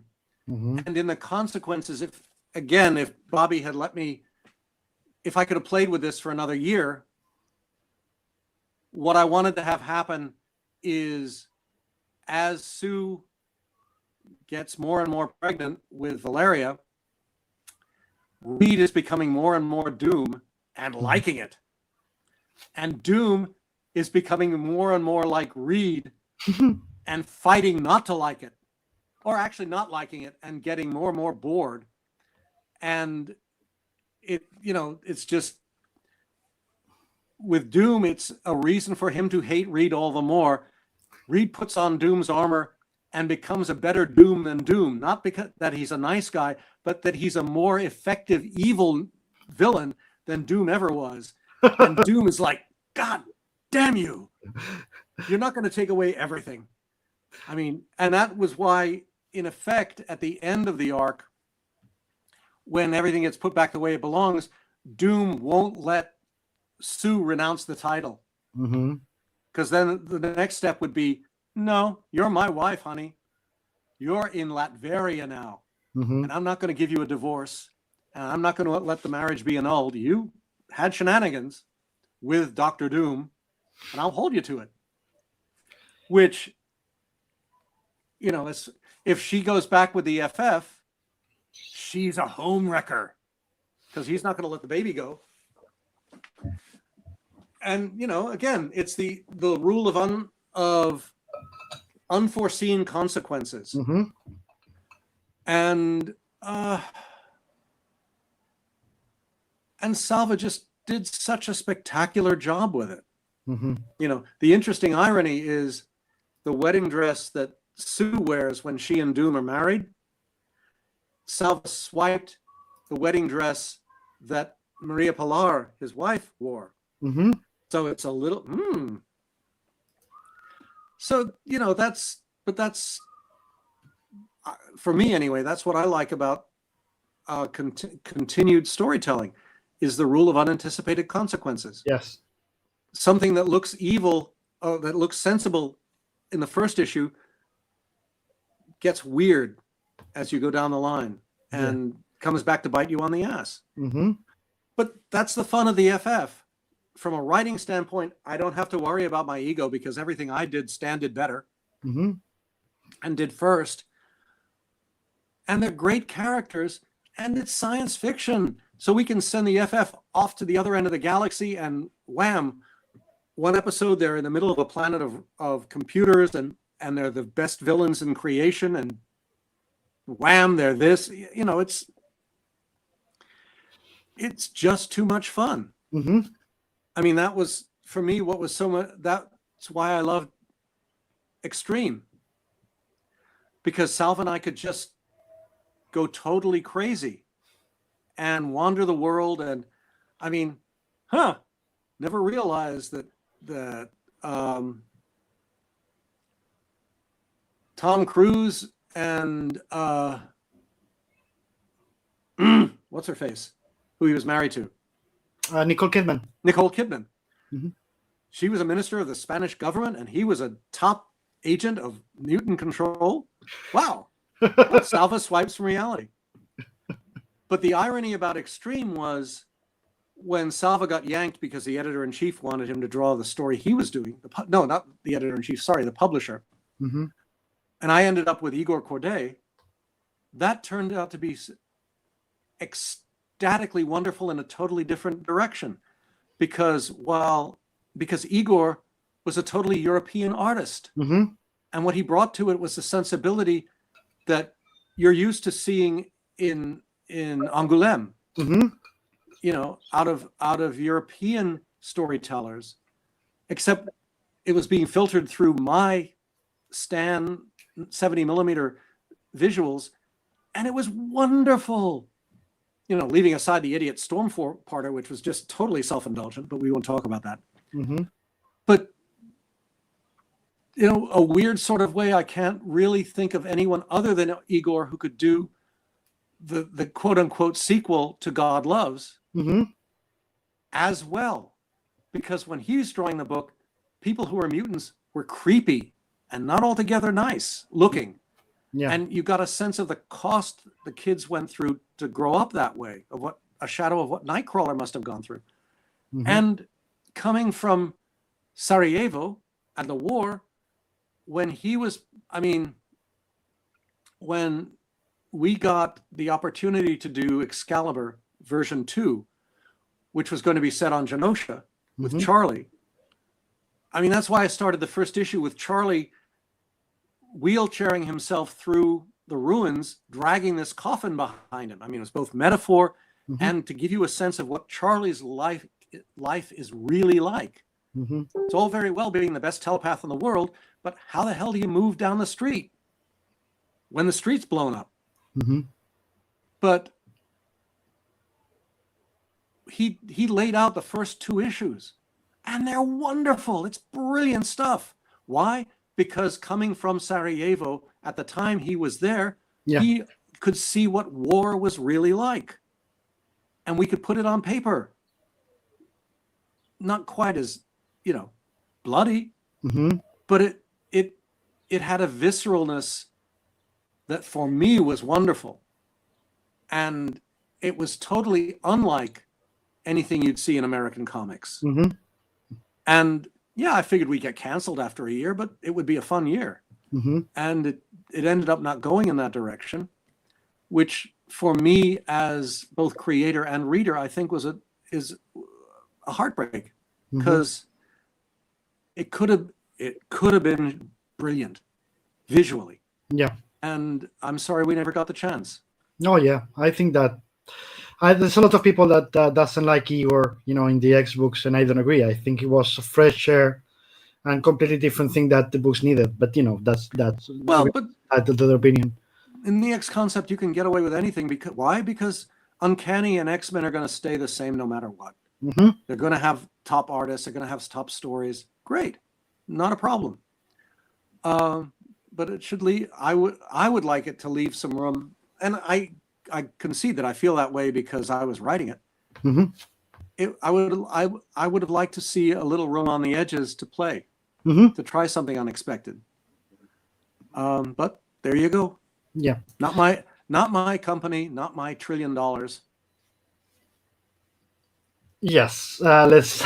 Although you should have gotten a big piece of that because you created most of it. But anyway, let's move on. Paco Fernandez says, if Marvel gave you the green light, to reunite you and John Byrne in some future story, could you have any problems working with him again? No. There you go.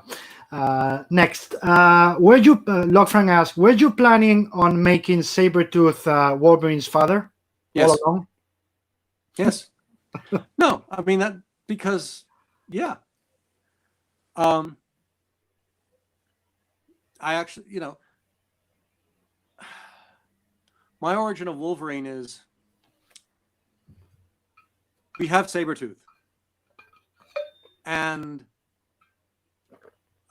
Seraph, who ran the Princess Bar in Madripoor, is an angel who came down to Earth on business for her boss, higher authority. And Sabretooth took one look at her and said, she's cute. Haven't had one of those before. Let's have shenanigans. And Seraph actually, haven't had one of those before. Let's see what happens. But because he's Sabretooth and she's celestial, well, shenanigans led to consequences. Yes. And 9 months later, Logan came along. But one of the joys of being the Almighty is, okay, you can come back, but you have to leave the kid. And Seraph said, no, my kid, my responsibility, and okay. So she stays on Earth with the kid, and that's that. Why is this important? Well, because the healing factor, the hunting skills, all of the dark side of Logan's life come from his dad. The honor and the height come from his mom. There you go. Instant conflict. And I always liked that. And I thought for me, it was a lot more fun than just having him born somewhere in Canada, yada, yada, yada, blah, blah, blah. Yeah. But oddly enough, there are certain arguments you should have that are worth having, and certain arguments that have consequences. And that one had a consequence, and that was why I got fired the second time. Oh, that was the third time. Sorry. Okay. Oscar asks, sexualization of females and big gun posing characters during the 90s. The what? Sexualization, yeah. Females and big gun posing characters during the 90s. Yep. Was it a big penalty, like really bad for the world of comics? Or do you think that cheating with pricing, I mean, I'm guessing, speculation, because of the 190 million covers, was the biggest scene that we had, what we paid for in the 90s? Well, part of that comes from the very primal realization that artists discovered that if they drew hot-looking characters in big pictures, they could sell the pages for a lot more money. at conventions, which I can't argue with. Generally speaking, the artists who did that were maybe a half step below the top tier. That, basically a good artist, if you get to a Walt Simonson, an Alan Davis, an Art Adams, they'll tell the story and they'll make the story look good, whether it's got a splash page or 10 panels. The speculation,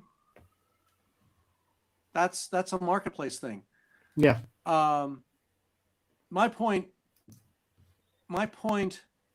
in 91 was, holy cow, we just sold 8 million copies of X-Men 1.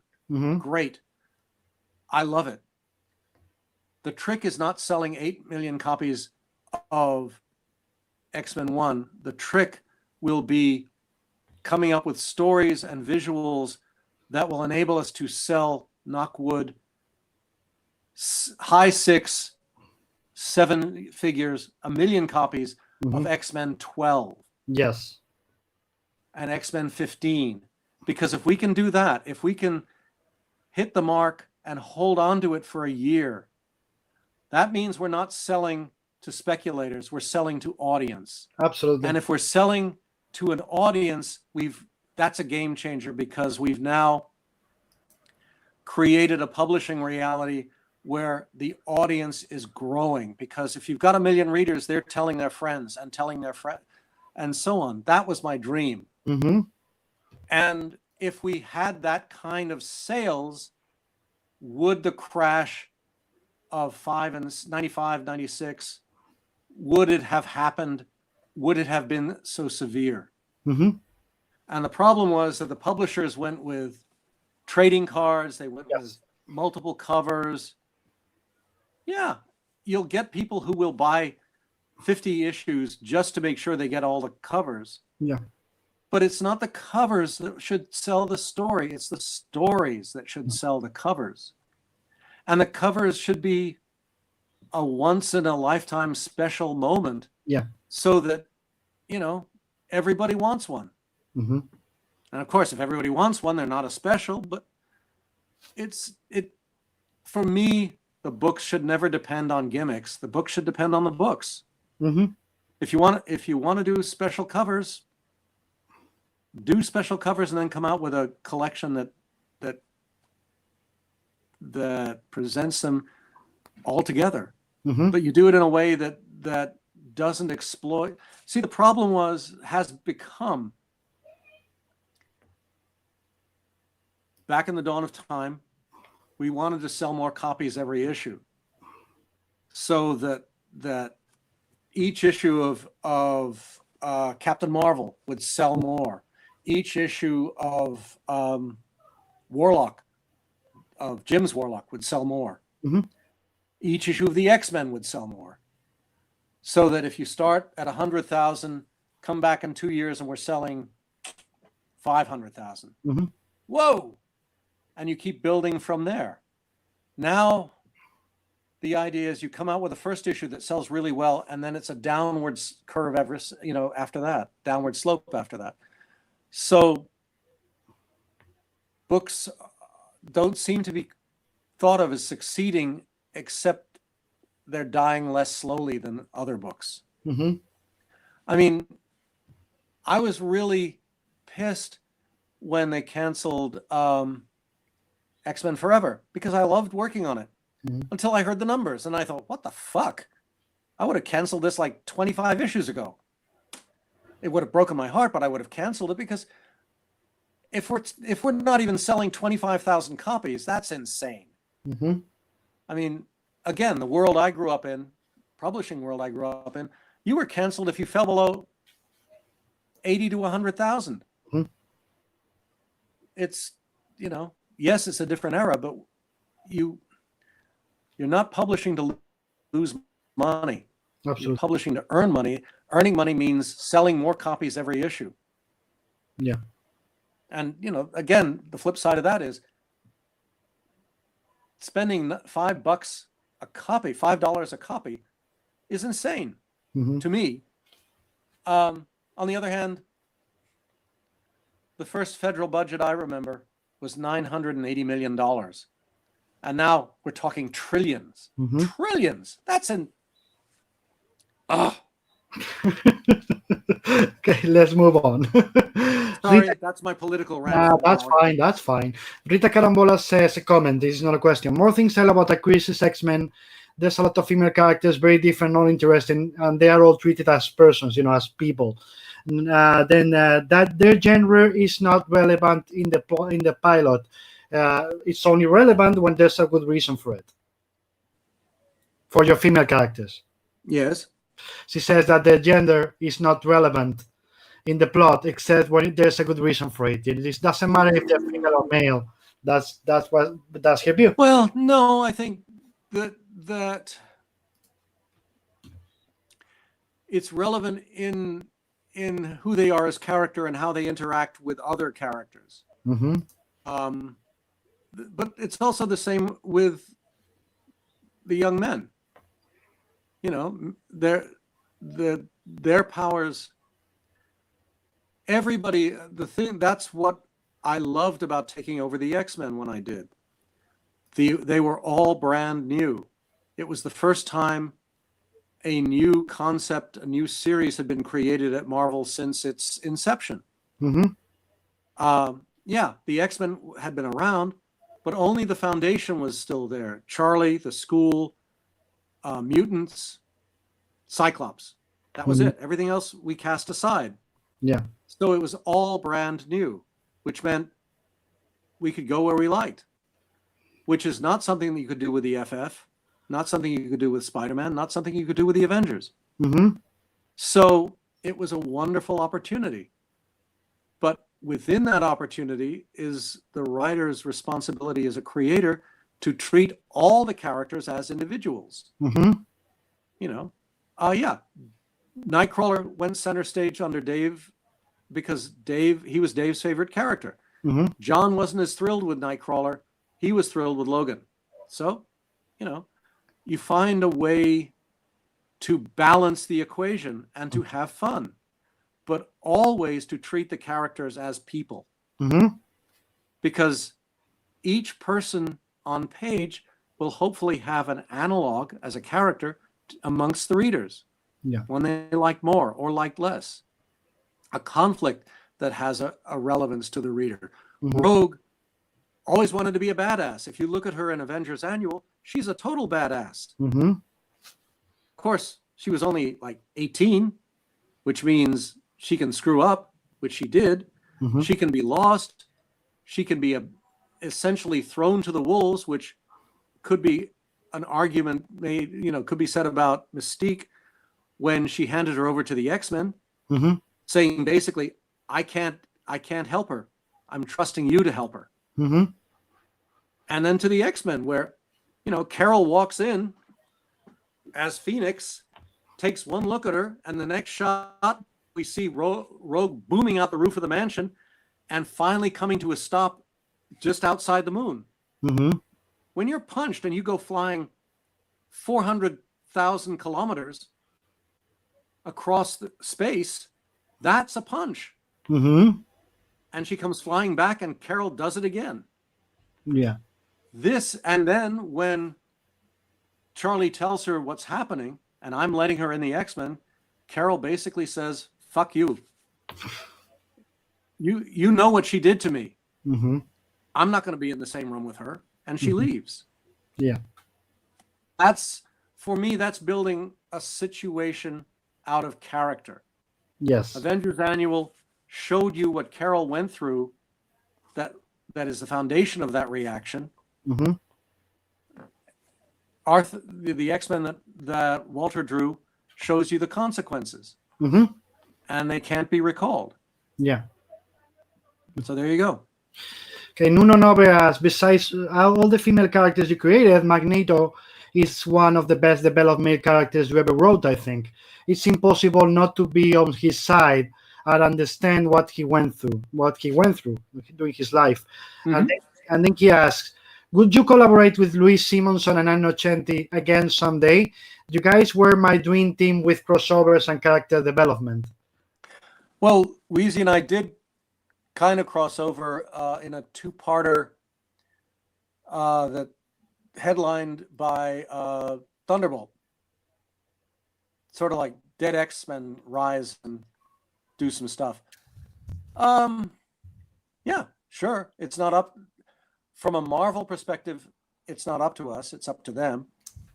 And from an outside Marvel perspective, I think at the moment we're too busy doing our own stuff. I mean, she and June Brigman are just coming out with a web comic that I've seen the first issue of. It looks wonderful.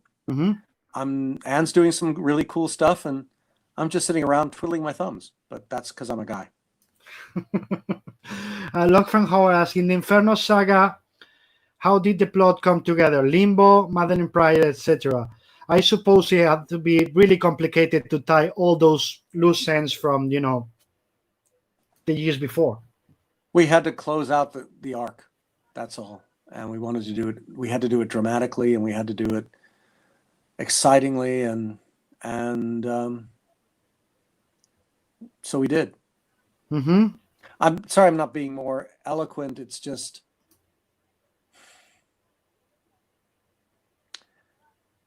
not the ending, not the story I envisioned years earlier. No, that was clear. With what we discussed before, that what your plan was and what it became. So makes perfect sense.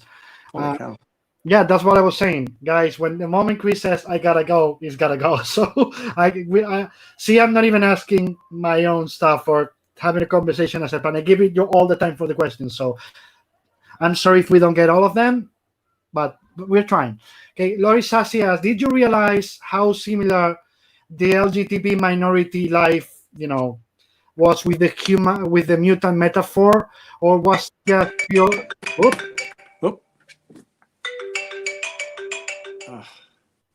Hi.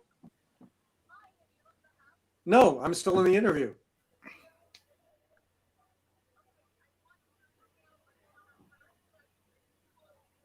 Okay, no problem.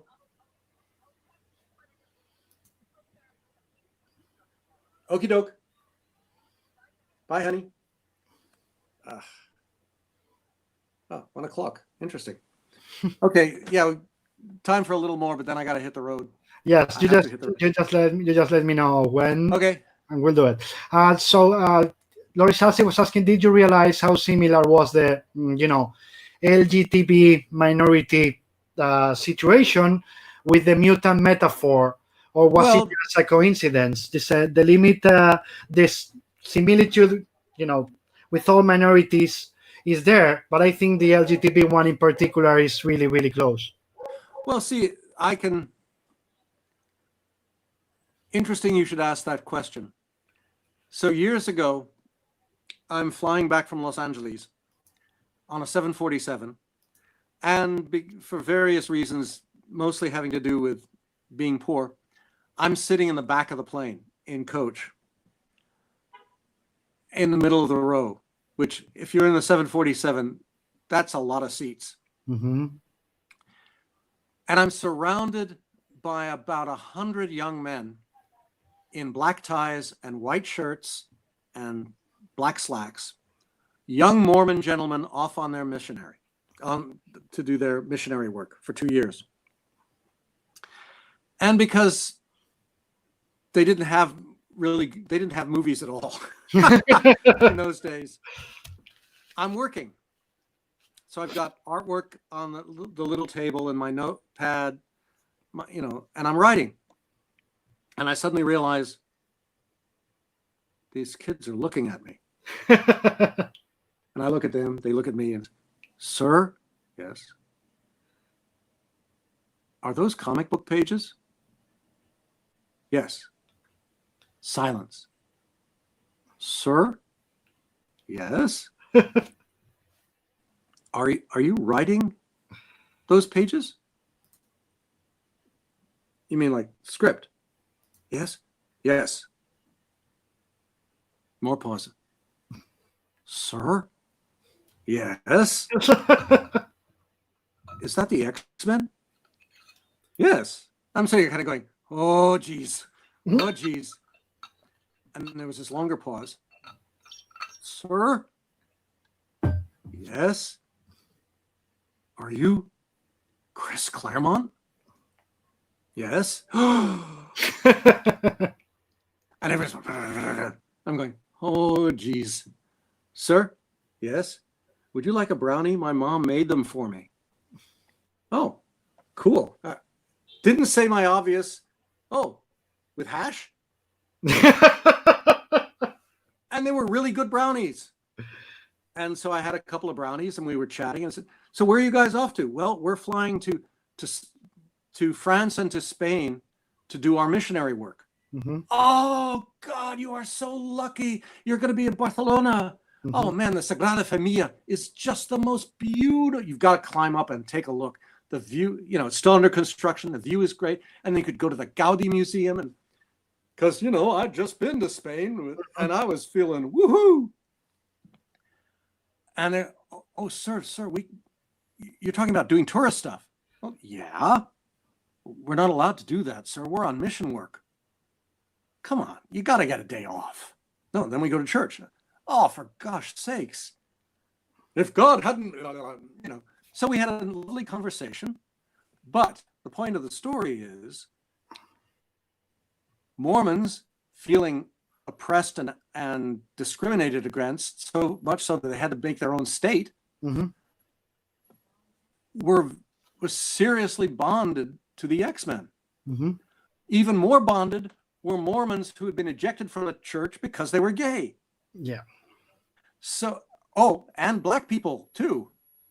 So one thing we have discovered from the beginning is that the X-Men, especially these X-Men, have resonated with a huge amount of non-traditional readers, mm-hmm. I guess you could say. Yeah. If you assume the traditional reader is your basic Anglo-Saxon kid. Mm-hmm. So as a writer, I felt really good thinking, oh, good, the stories have relevance. As an egotistical writer, I felt really good. Yes, I've got more. Mm-hmm. But when you've got a young woman, I remember sitting around at an after party, and there's this woman there who's in tears. Why are you in tears? Well, she is Mormon, mm-hmm. and she loves the X-Men. They're her favorite book, but she's married. Mm-hmm. Yeah. And her husband was totally willing to tolerate this eccentricity, mm-hmm. so long as the kids were babies. Mm-hmm. But now that they're getting older and they're almost to the position that they can read, she has to give up this stuff because this is totally inappropriate mm-hmm. for a proper Mormon mother. Mm-hmm. And she was sobbing because she would have to say bye to these friends. And again, part of me is going, oh my God, that's horrible. And part of me is going, yes, mm-hmm. I got one. No, I'm a predator. I want readers. Yeah. But that's the thing. The X-Men is all about talking to people who are outside the normal, the mainstream parameter. Mm-hmm. And then, as I was talking about with the FF, taking characters you love and putting them in a situation where they are becoming something less lovable mm-hmm. and can't stop themselves, or taking characters you hate, like Doom, like Magneto, and suddenly turning the tables ever so slightly to make them either more empathetic or, God forbid, heroic, mm-hmm. or turning them actively into heroes. Yeah. Against their will sometimes. Mm-hmm. So it's the whole idea, the fundamental grounding here is creating characters and stories that make the reader want to turn the page, to see what happens next, and then feel for them, care about them. Yeah. You know, it's kind of like Darth Vader is someone you, by the end of the first film, you hate his guts. Mm-hmm. By the start of the last act of the second film, when Luke, I am your father. Mm-hmm. Oh, shit. That's awful. And then by the end of the third film,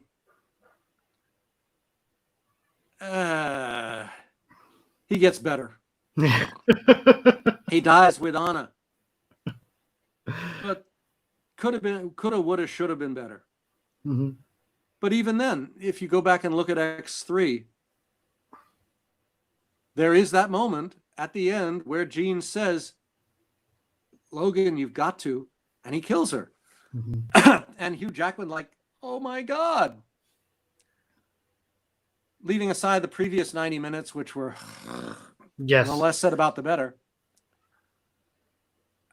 You know, I mean, this is the thing that drives me crazy, because ignoring the fact that it's called Dark Phoenix, the Sophie Turner film was really good. Mm-hmm. It just had nothing to do with Phoenix. Yes.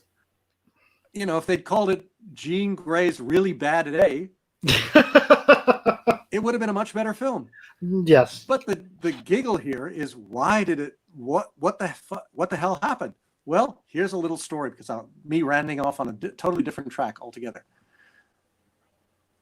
So, Fox's, Simon Kinberg was so pissed off at how we all got fucked on X3, because he was co-writer of the screenplay, and he went to the, he wasn't allowed to do any rewrites. Mm-hmm. So what you see then is a first draft of the screenplay. So this is his attempt to make up for it. Mm-hmm.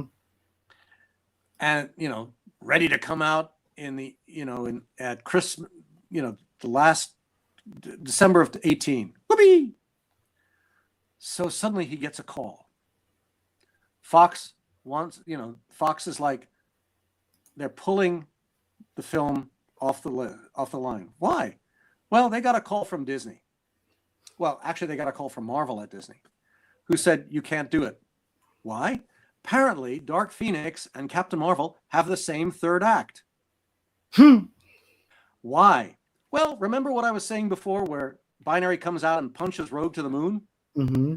Well, Dave and I were trying to figure out what we could do to make Binary really cool.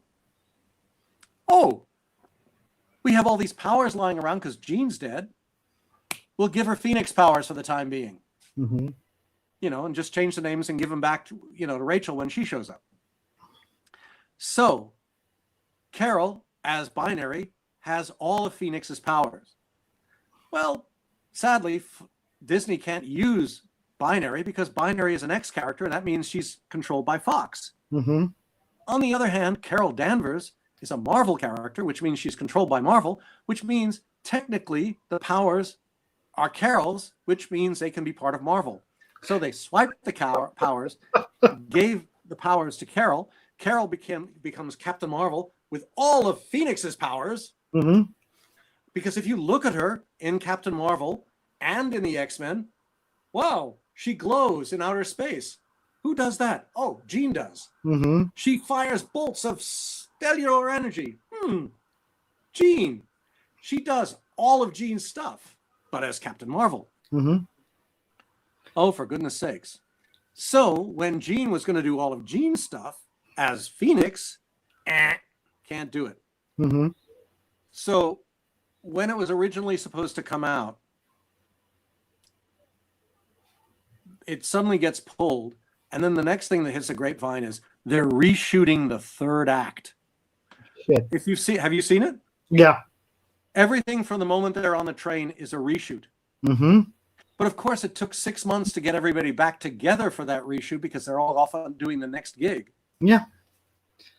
So it took a year to go from pulling the film to actually releasing the film. Yeah, and Sophie was doing the last season of Game of Thrones or something like that, so she was actually really, really busy. Yeah. Can't imagine why. And actually, I thought, And she was also growing like 6 more inches. Yeah. It's like, wait, Jean at the end of the film is much taller than Jean at the beginning of the film. Mhm.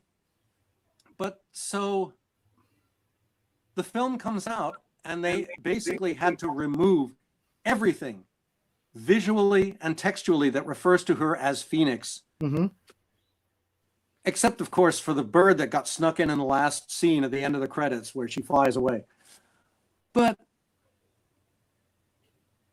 the word of mouth from a year previously was so poisonous.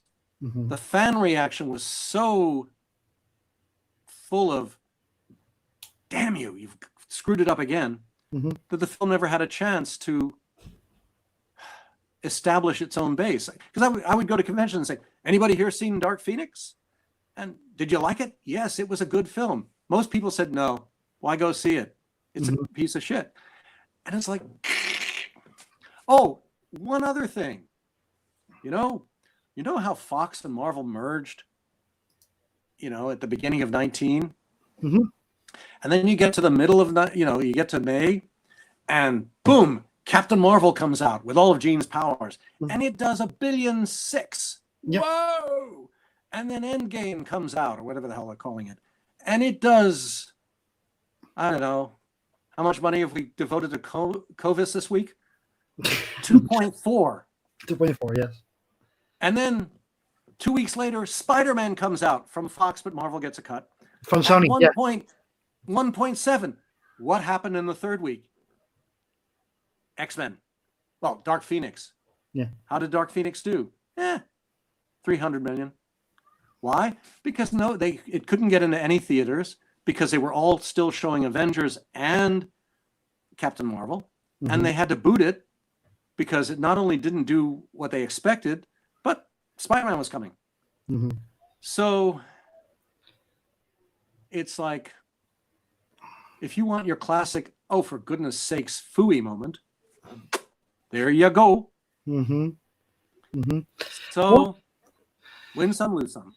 Yeah, but we had an amazing movie with Logan by the end of the Fox run, and we are gonna get new X-Men movies.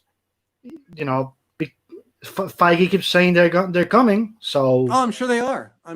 But all I did was write the source material, so we're not. I got to meet Sophie, which was wonderful. Mhm. I got my picture taken with her, which was wonderful. She's a perfect. She's a platinum blonde, which literally gobsmacked me completely. It's like, holy cow. I mean, aside from the fact it makes you even more beautiful, Mhm. never would have thought of that looking at Jean. I mean, okay, I figured the red hair was sort of 8 years of Game of Thunks, Mhm. and it was wow. So no, she's just. I'm a big fan. Yeah. No, I thought she was a perfect Jean Grey. But she was misused. I don't think the movie was that. Wasn't there? She was misused. Simon did. I mean, he wanted to do a 2-parter. The first part would be Phoenix. The second part would be Dark Phoenix. But if it were my $100 million, I'd say go to town. Mm-hmm. But it wasn't. And Fox has never been comfortable with superhero movies. Yes, that's true. At least with Marvel, they'll have a decent chance. Mm-hmm. But I have my own vision of if I were doing the X-Men for Marvel, what I do is bring them in as something off. I mean, the joke I would do would be at the end of Captain Marvel. We've gone through the credits, we've gone through the after thing, and the screen goes, as the screen's going black and you think this is it, we should all go for the exit, you start hearing a phone ring. Ring, ring, ring. And the camera, the black fades, and you realize you're in Boston in a high-rise apartment overlooking the city, and it's beautiful, and this phone's ringing. And then in walks Carol, mm-hmm. picks up the phone, and you hear Patrick Stewart going, Carol? And she goes, Charles? And she just looks up at the reader, and at the viewer, and grins. Black. Mm-hmm. You know, with a little squib saying, they're back. Uh-huh. That's what I think is going to happen. Oh, if the rumors I have are no correct. idea. I mean, it's... Didn't you hear the rumor about the Eternals? Oh, what? That the Eternals is that's where they are going to create the mutants. Oh, Jesus. No comment. It's one of main rumors, but Celestials, Eternals, blah blah blah. You know, okay, fine, whatever. It's not my $1 trillion. No, I mean, it's...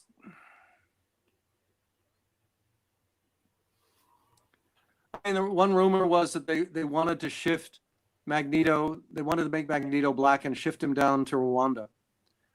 And Nah, I don't see that. I don't see Feige. well, I understand the rationale. The trouble is, it's, again, it will be what it will be, Mhm. and God willing, whatever, given Marvel's track record, Mhm. it will be good. Yeah, We'll have to see. yeah. We'll find out. Assuming any film production starts within our lifetime, Yeah. we'll see. I think that their biggest problem is going to be how to incorporate, the X-Men and the Fantastic Four to a old, Right. moving universe at the same time. I can think of two easy ways. They've been there all along. We just haven't noticed. Okay, that's the one I thought they were going to go with the Fantastic Four. As they incorporated Doctor Strange. Remember when Winter Soldier, one of the guys they were going to kill was Doctor Strange with the satellite. So Mhm. he's been there. They dropped it. He's been there. So Well, the other rationale is that when they fix, because going back to the scene between Bruce Banner and the Ancient One, mhm, he's talking about weaving together all these aspects of time, mhm, dimensional gateways whatsoever, mhm. and well, okay, quick story. Oh God, that's gonna kill me. I really must go in a few minutes. Okay. I know. I My was going to finish this question and just say he needs to leave there. But So when DC was in Crisis on Infinite Earths, and you have that great cover with Superman holding dead Supergirl, looking an awful lot like the Phoenix cover, but we won't go into that. Mhm. With Scott holding Jean. I was looking at that and I thought, oh, geez, you guys missed the most obvious, perfect gotcha. Mhm. Imagine that same scene, the same visual, with Supergirl holding Superman's dead body. Yeah. And everyone will, of course, think, there'll be a get out of jail free card, yada, yada, yada. Except you get to issue 12 and the good guys win, but Superman's still dead. Mhm. And it's like, we've defeated whatever his face is. We've saved creation. All is well. But as with the end of Bat Soup and the beginning of Justice League, Superman's still dead. And everybody is like, oh my God. But as they're standing there going, oh my God, somebody's walking through the crowd, making his way through the crowd of heroes. And as he's walking, it's an old guy. And as he walks, he slowly straightens up and you realize, not so old. And he's, super tall, super wide, super gorgeous. And as he steps into view, you realize, oh, it's Superman. And he reaches up and brushes the dye out of his hair. And you realize, with the original S logo, it's the original 1938 Superman. And he looks at them and it's like, don't you understand? I'm Superman. Mhm. I don't get old. But Jimmy and Perry and Lois did. I watched my friends get old and die. I watched my wife, who I love more than my life, get old and die. And yes, I got old with them, or pretended to, because I couldn't bear them seeing me stay as I always was and knowing what that meant. But they're gone now. And so my fantasy would be, the next ad from DC would be coming this summer from DC Comics. Oh, actually, it would be, in the beginning, there was the one, the only, the Superman. Coming this summer from DC Comics by John Byrne. Mm-hmm. And I figured, hell, I'd buy that book Mm-hmm. just to see what he'd do with it, with that concept, because the original Superman flies faster than a speeding bullet, yeah. Leaps tall buildings at a single bound, yeah. Doesn't fly through interstellar space, can't, do any of the stuff the new Superman does. We're used to seeing Superman. Mm-hmm. He'll grow into that over the next 5 or 10 years, but right now he's got limits. Mm-hmm. And more importantly, he and Lois are in a whole different relationship, because the guy Lois loves is dead, Mm-hmm. and the guy that Superman loves, the gal Superman loves, is dead. They don't, nothing to do with each other. Mm-hmm. So that gives him a whole list of potentials to play with. So I thought, if you're going to bring back the FF and the X-Men, follow the same example. Mm-hmm. The FF are the FF, but they're not from around here. Mm-hmm. Maybe, if you want to get really interesting, they're on a NASA test flight. The new, whatever it is, rent a space shuttle. They've just been dropped from the 747. They're blasting up out of the atmosphere, heading for the space station, at which point the dimensional, Mm-hmm. at which point the 5-year gotcha is revoked, Mm-hmm. and they rematerialize and crash land on Marvel Earth. Yeah. Now, and their superpowers appear. Mm-hmm. So then you're in a position where the FF exist. It's a world that looks like their world, but they know nothing about. It's not their world. Mm-hmm. No one knows who Reed is, the greatest scientist. He's got to reestablish himself the hard way. Mm-hmm. They just move on. We walk in at the beginning of their lives on our Earth. Mm-hmm.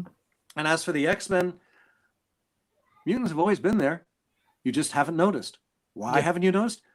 Because they're hunted. Because and they're feared. Yeah. They're feared and hated by the world they are sworn to protect. Mm-hmm. So where do they hide? Well, in plain sight. Charlie does indeed run a school. Yep. And maybe Magneto is, using the one-part story if I were doing this, the one-part story I created, it's Charlie and Magneto. They've been running a school for gifted youngsters up in Vermont Mm-hmm. for years. Nobody's noticed. Yeah. They're staying under the radar. Why? Because the feared and hated part carries over. Look what Tony did. Mm-hmm. How's he going to feel about a guy whose sweetie is an alien, is Empress of the Shi'ar? And play it from that angle.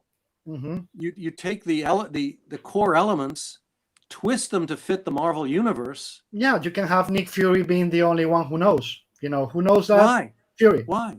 Because he knows everything in the Marvel TV, in the Marvel movie universe. So I mean as an excuse, to No. I understand. See, the real problem, the real fundamental problem is, if you have the Eternals, why are you creating the X-Men? Especially after the TV show, Mm-hmm. which was a total bomb. Yeah. The problem, it's like you can only, you are asking actors and writers, but actors basically, to devote 2 years of their lives to this project. Mm-hmm. You are asking the audience to wait 2 years between movies. how are you going to differentiate between Eternals and X-Men? Mm-hmm. How can you even call it X-Men this day and age?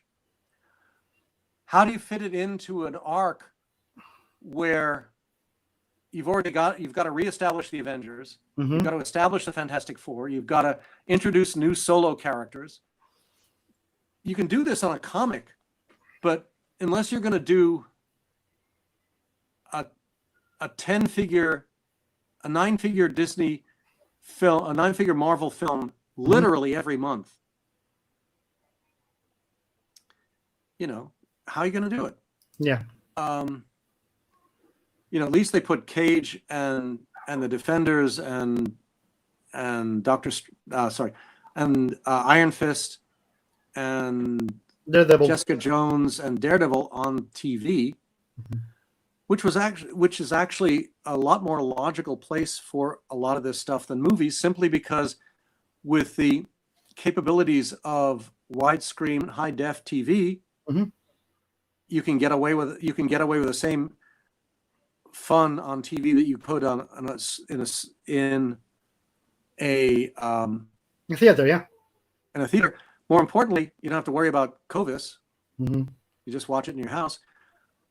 But again, how do you interact? How do you get people interacting? Where do you build up from there? And with all the various platforms being stuff you have to pay for, it gets really complicated. Yeah. It's a brave new world. We won't know for 2 years. A, what's coming out next, and B, does it work? Because they've still got stuff to wrap up. You've got Guardians of the Galaxy. Yes. You've got Captain Marvel, the next Captain Marvel movie. And the next Doctor Strange, yeah, of course. Yeah. The next Doctor Strange. And it gets complicated. Yeah. Because, so we'll see. It'll happen eventually. Let's leave it there. But see, the difference is all Stan had to do was say, draw me an issue. And Dave Cockrum and I would sit down, and with any luck, 30 days later, we'd have the issue. And 30 days after that, the next issue, and so on. Movies, we can do. In a comic, I and the right artist can do anything a movie can do. More importantly, we can interact with the reader's imagination so that they can fill in the gaps between panels. More crucially, we can come back month in, month out. And we can do it for a fraction of the cost, which means a lot more potential profit if we can get something to sell. And the thing that cracks me up is everyone wants to do a movie. No one understands that if you start at the foundation, you can potentially reach a whole lot of people and earn a whole lot of money. Maybe not hundreds of millions, maybe not billions. Okay. But then you can make a movie down the road and the foundation's been laid, and that'll make your billions. Yeah, absolutely. Anyway, it's been 2 hours and 30 minutes already. Yeah, I gotta go. I know you gotta go. My wife will kill me. Blame trust me. me, Beth is serious. Blame me. Just tell Beth it's my fault. Yeah, but I'm in range. Oh shit, that's true. I was gonna say I'm free because I'm not in range, but please apologize to her for me. Don't leave. And tell everybody we'll do this again. Yep. If you like. Absolutely. And ideally in a situation where I have more time. Okay, guys. See the questions we couldn't get to answer. Keep them. We'll go back to this sooner or later. As soon as Chris has some availability. So, but please, Chris, don't cut. I want to say proper goodbye to you first. Wait. One more thing. Yes. There was a question earlier about God Loves, Man Kills. Yes. Brent Anderson and I have just completed work on the new edition of it. Yes. Which has a 10-page prologue and epilogue. Uh-huh. Set in the present day. Uh-huh. And it is, in its own way, I hope, as relevant now as the Magneto one-shot I did last fall was then, in terms of prejudice and character and excitement. Yes. But we brought the whole gang together. Me and Brent, Tom Orzechowski lettered it. Mm-hmm. I've wait up. I'm going to cheat now and show you a page that is printed. Oh, well, maybe this you'll appreciate. Exclusivity. It's a page, but it came out the wrong side because it's printing on two sides. So what you can also read is what's underneath it. But here you go. Can you see this? Yes. Oh, that's beautiful. So it will come out sometime this year. I think they announced it today. I think they announced it today for August. There you go. I see an announcement involving God Loves Man Kills extended edition today for the end of August. But they announced it today. Good. Well, see, timing is all. Yes. But as I said, Brent, he had to draw something he'd never drawn before, which was Lockheed. He loved it. I loved his art. It was wonderful, as always. Tom's lettering was wonderful. The story, the only regret I have about the story is should have been longer, but there you go. Mm-hmm. That's how I feel about almost every story. So, on that positive note, August, I want to hear your reactions, everybody. Okay. Post it to my Instagram, Mm-hmm. chrisclaremont.com. Mm-hmm. Ha ha ha. And it has been a delightful 2.5 hours. If you hear about me being executed by my wife, it's your fault. I'll accept the blame. Or worse, thrown out of the house. Oh no, that let's hope that kill, yes, thrown out of the house. Now, whatever. Anyway, let's leave it here, guys. Thank you for everything. Thank you for being here. Please don't cut Chris. I want to say proper goodbye after we cut the broadcast. To all of you, thank you very much. Thank you for your patience. Thank you. To all your questions, he'll be back. We'll answer them. And thank you all, you guys, for being here and allowing me to talk so long. It's been a real delightful pleasure. Thank you, thank you, thank you. Thank you, everybody. Tomorrow with us, mañana con nosotros, Mr. Juanjo Guarnido. And now I'm going to cut on the count of 3. 3, 2,